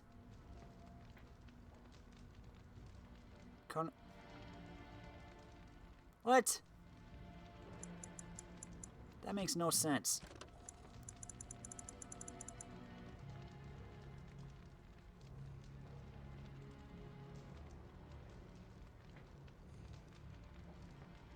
That did not happen.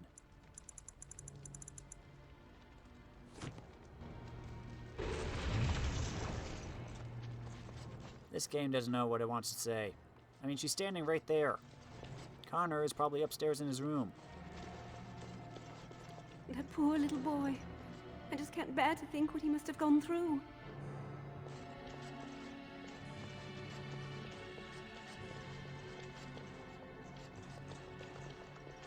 Salutations, Grey Warden. We have been sent by the Circle of Magi to advise Redcliffe, until more mages can arrive from the tower. Hey, Jim Cummings is alive! When will the rest of the mages arrive? A number of our fellow mages still need time to recover from their ordeal. The first enchanter assures us that the Circle will be ready to assist against the Darkspawn when the time comes. What kind of advice can you offer? To be truthful, Grey Warden, the first enchanter sent us here to guard Arl Eamon. His last flirtation with death was a close one after all, and must not be allowed to happen again. I'll leave you to your business.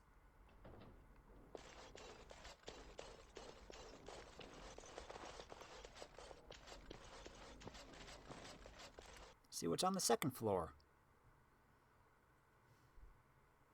And yes, I know it can level up.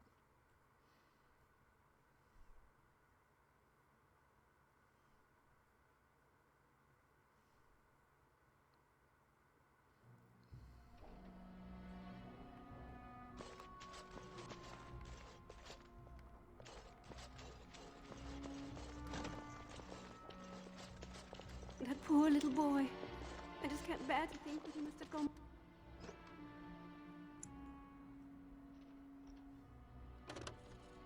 The Gwarians of Ferelden, a genealogical history. This book traces the line of Arl Eamon back to the time of the Alamari clans. It doesn't seem to have been read much.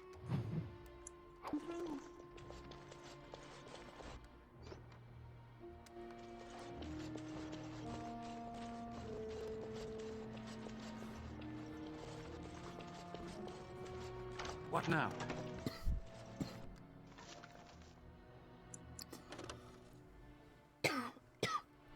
This bow once belonged to the Black Fox, a dashing rogue whose exploits have inspired many a legend.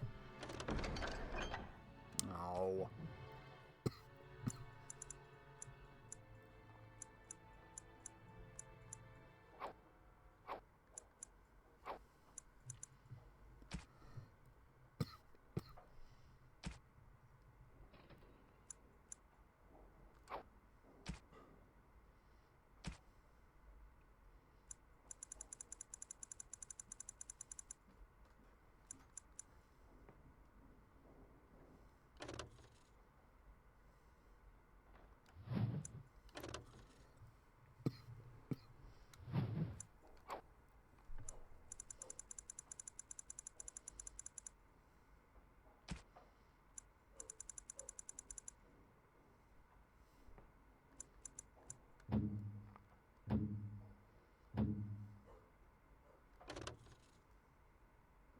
.26 strength.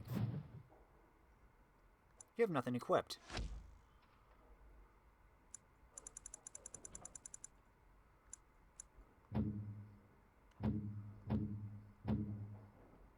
That was weird.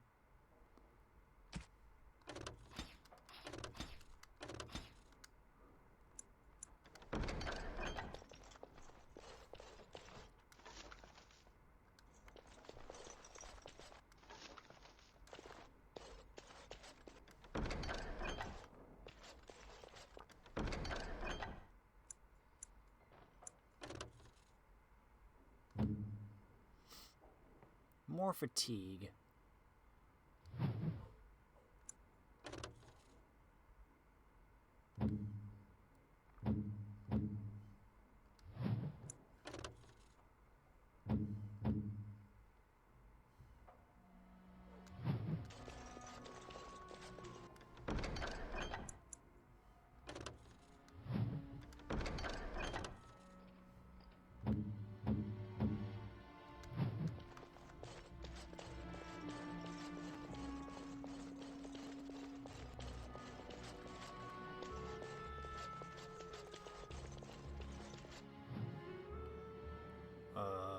What?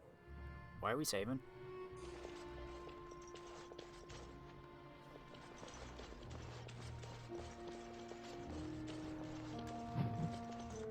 Aveline, Knight of Orlais.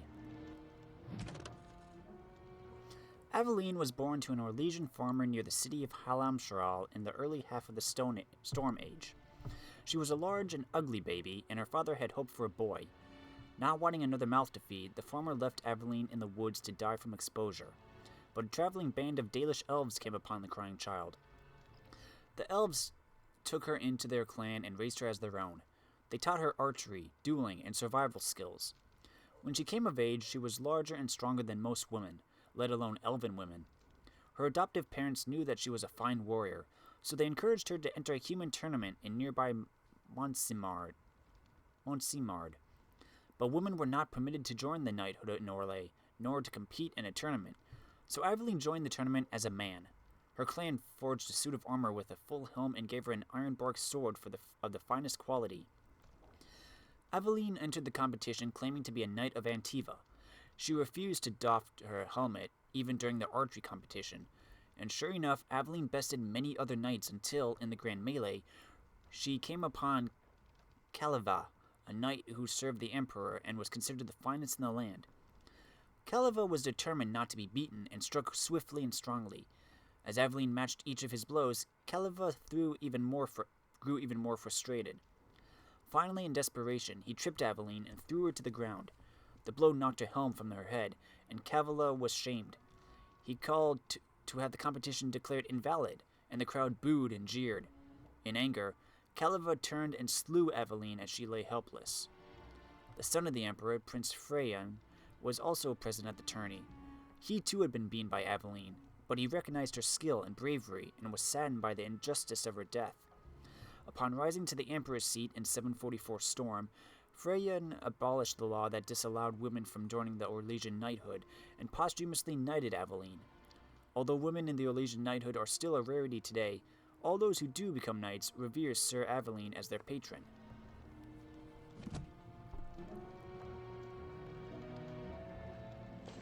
Hey, Connor. You're the one who saved me. Actually, it was Morgan. Then, I guess I owe her thanks. Father always said to remember to thank people who do nice things for you. A lot of people have died. I'm glad Mother and Father are still here, though. I'd be very sad if they weren't.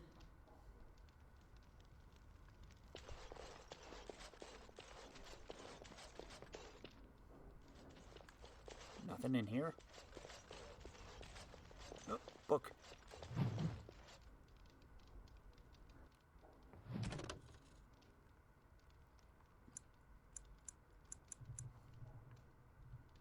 People today have little concept of the consequence of the second sin. Oh, believe me when I say that when asked, pious, chantry-going folk will curse the use of foul magic, spitting and snapping their fingers. But none live today who actually remember the horror that was unleashed so very long ago. Whatever records might have existed regrettably did not survive the chaos and ignorance that was to follow. We have only the tales of survivors handed down through the murky ages and the dogma of the chantry to instruct us, and that is precious little indeed. I believe I am not understanding when I say that the second sin unleashed the bane of all life upon Thetis. The Darkspawn are more virulent than the worst plague, a heartless force of nature that came into our world like an ill wind. We know from accounts of later blights, as these Darkspawn invasions came to be called, never has a more appropriate name existed, that the Darkspawn spread disease and famine wherever they tread. The earth itself is corrupted by their presence. the sky roiling with angry black clouds. I do not exaggerate, my friends, when I say that a mass gathering of darkspawn is an omen of dread cataclysm. It is said that these cursed magisters who became the first darkspawn scratched at the very earth to find solace in the darkness of the dwarven deep roads, and there in the shadows they multiplied. Whether by intelligent design or by some last vestige of worship in their minds, they attempted to locate the old gods they had once served. They found what they sought, Dumat, first among the old gods, once known as the Dragon of Silence, before the Maker imprisoned him, and all his brethren beneath the earth for the first sin, usurping the Maker's place in mankind's heart. The slumbering dragon awoke, freed from the Maker's prison by his twisted followers, and became corrupted himself. Dumat was transformed into the first archdemon, his great and terrible power given way by a rotting, unholy mind. With the darkspawn horde following, Dumat rose and took wing in the skies once again, bringing ruin to the world the Maker had created. The old god had become the eye of a dark storm that would ravage the entire world. The world during the First Blight was different from the world we know today. Aside from the civilized rule of the Imperium, humans as a race were largely barbarous and splintered, divided into clans and tribes and squabbling amongst themselves for resources. At the same time, deep beneath Thedas' great mountain ranges spanned a dwarven culture as organized and advanced as ours was primitive. As the darkspawn bubbled up into the surface from their underground layers, mankind first buckled and then fought back. The armies of Tevinter attempted to face down the multitudes of twisted creatures and the horrid rotting of the land around them, but they could not be everywhere at once. Human history remembers the First Blight as a time of terrible devastation, and those stories are accurate. But in our arrogance, we often forget the price paid by the dwarves in their isolated mountain kingdoms. The dwarves faced far greater hordes than humanity as the darkspawn challenged them for control of the underground. Despite the might and technology the dwarves brought to bear, the savage darkspawn tore through them, first destroying the more remote taigs before swallowing up entire kingdoms. Think of it, an entire civilization lost in the space of decades. Compared to the near genocide that the dwarves faced, what we humans call the First Blight must have seemed a mere skirmish. Against the darkspawn, the dwarven lands have always borne the brunt of the fighting, and the majority of the sacrifices. 4 dwarven kingdoms finally managed to combine their might and fight back, and that cooperation saved them. But for the rest of their lands, it was too late. The darkspawn had taken the deep roads, the majestic underground passages that linked the dwarven lands throughout Thedas. The darkspawn could now attack anywhere on the surface through these tunnels. Humanity simply was not prepared for such an onslaught. It was clear that the warfare we knew would not avail us. We had to find a new way to fight. Thus came our salvation. The Grey Wardens were born.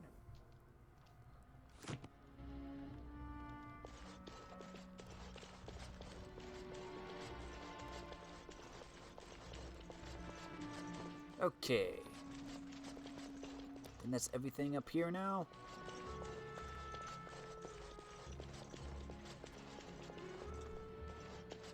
I checked in here, right?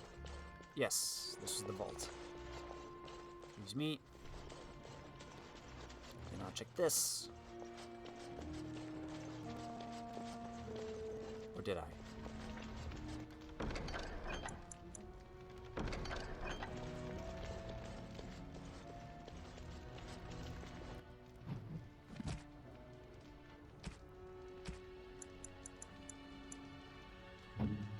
Here, Alistair.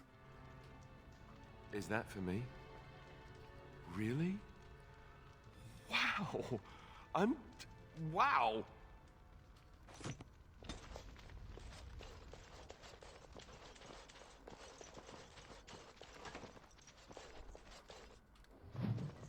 Journal of the Tranquil. Some laugh at me. I no longer mind. Once upon a time, I studied as they did. I learned under the tutelage of an enchanter and attempted to master the art of bending magic to my will, and while I did well enough, I know that I struggled. I saw the way the enchanter looked at me, the sidelong glances of worry and disappointment. While other apprentices were conjuring fire, I could barely light a candle. I was frightened of magic. When I was a boy, my grandmother regaled me with tales of the terrible Flemeth, the Witch of the Wilds. She told me of the Magisters and how their evil magic infected the world with the darkspawn. She told me of demons, and how they were drawn to the dreams of those who possessed magic like moths to a flame. She told me all these things because, she said, the talent ran in our family's blood. And so it ran in mine. All my young life I had dreaded the thought, prayed to the Maker that I was not so cursed, but I knew otherwise. Deep in my heart, I knew. When the Templars came to our home, I knew. The Mage's Tower was terrifying, full of secrets and danger. The Templars glared at me as if I could spring full into an abomination before their very eyes. My enchanter patiently attempted to teach me to marshal my willpower, my only defense should a demon attempt to enslave me, but it was no use. How many nights did I cry myself to sleep in that dark and lonely place? Then my harrowing came at last, my final test. Face a demon, they said, or submit to the rite of tranquility. They would sever my connection to the Fade, and thus I would never dream and no demon could ever touch me. But I would also be unable to do magic, and I would never feel any emotion ever again. Facing the demon was certain death, so my choice was easy. It was not so painful. Now I serve in other ways. We Tranquil manage the archives. We run the tower, purchase the supplies, and maintain the accounts. Our condition also allows us to use the magical element lyrium without ill effect. And thus we are the ones who enchant the magical items.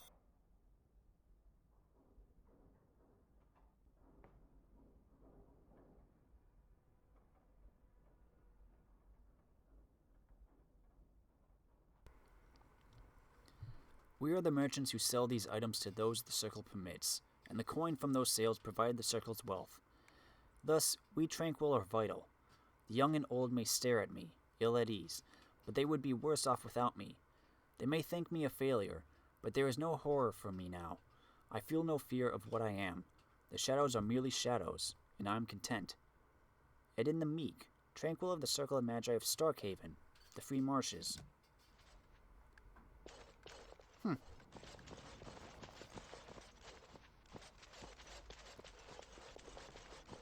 Okay. Time to get out.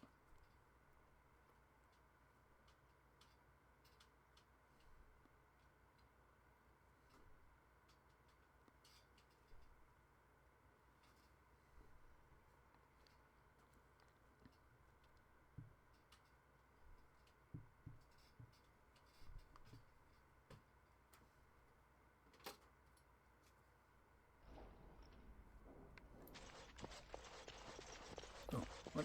Oh, no, that's just Aedan. Never mind.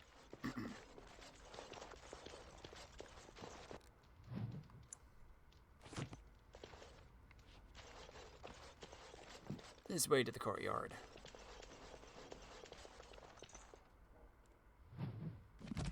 Should level up first. Just one attribute point? Okay.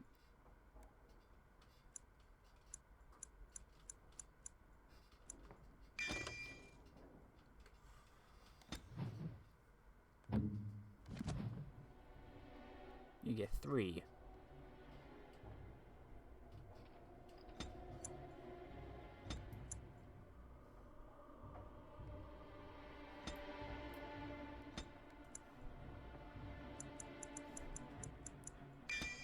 There you go.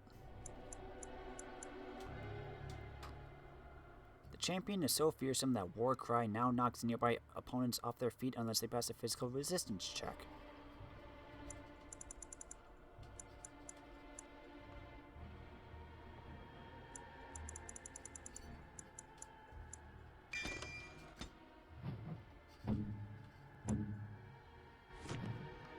Morrigan.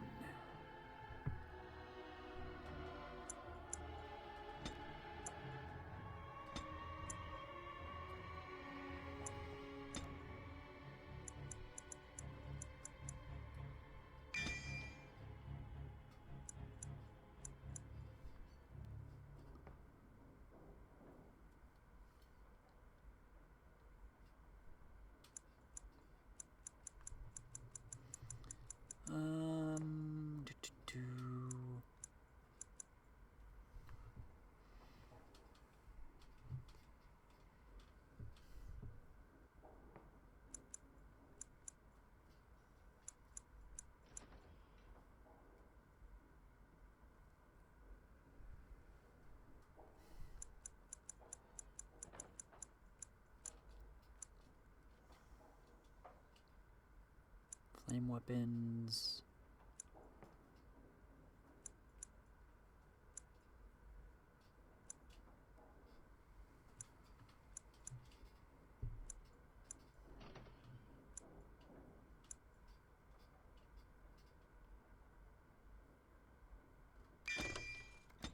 Tempest.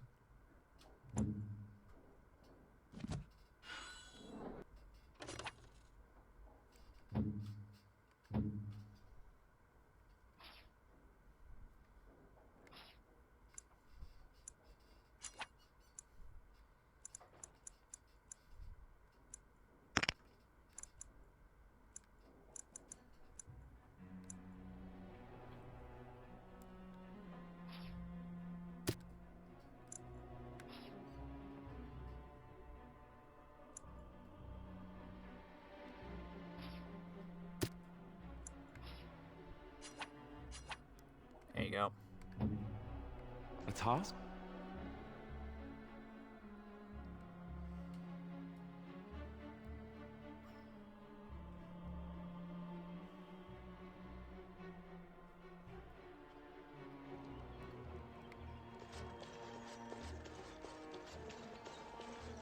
Put your back into it. You think you're swinging a broom?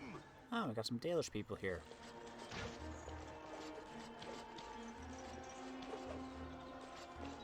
Cool.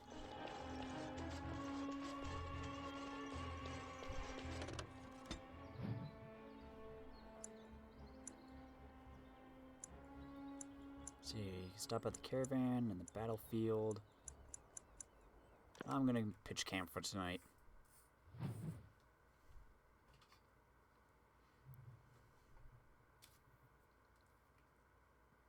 Oh, we also gotta stop by Denrim and see if we can find Alistair's sister too. But we've been going on for long enough. Now that we're back at the camp, I want to talk about what happened at Redcliffe. I think it turned out quite well. Don't you? I just wanted to thank you. You went out of your way to save the Isle's family, and you did it. Even though it would have been easier not to. There's been so much death and destruction. It makes me feel good that at least we were able to save something. No matter how small. I owed the Isle that much. If we can stop the Blight, we'll save much more. You're right. Hopefully, by that time, there's still enough of Aedan left to save. Good. Now that the warm, fuzzy part of the day is over with, we can get back to the ritual dismemberments. Oh, wait, it's not Tuesday, is it? I thought it was. Well, Carver?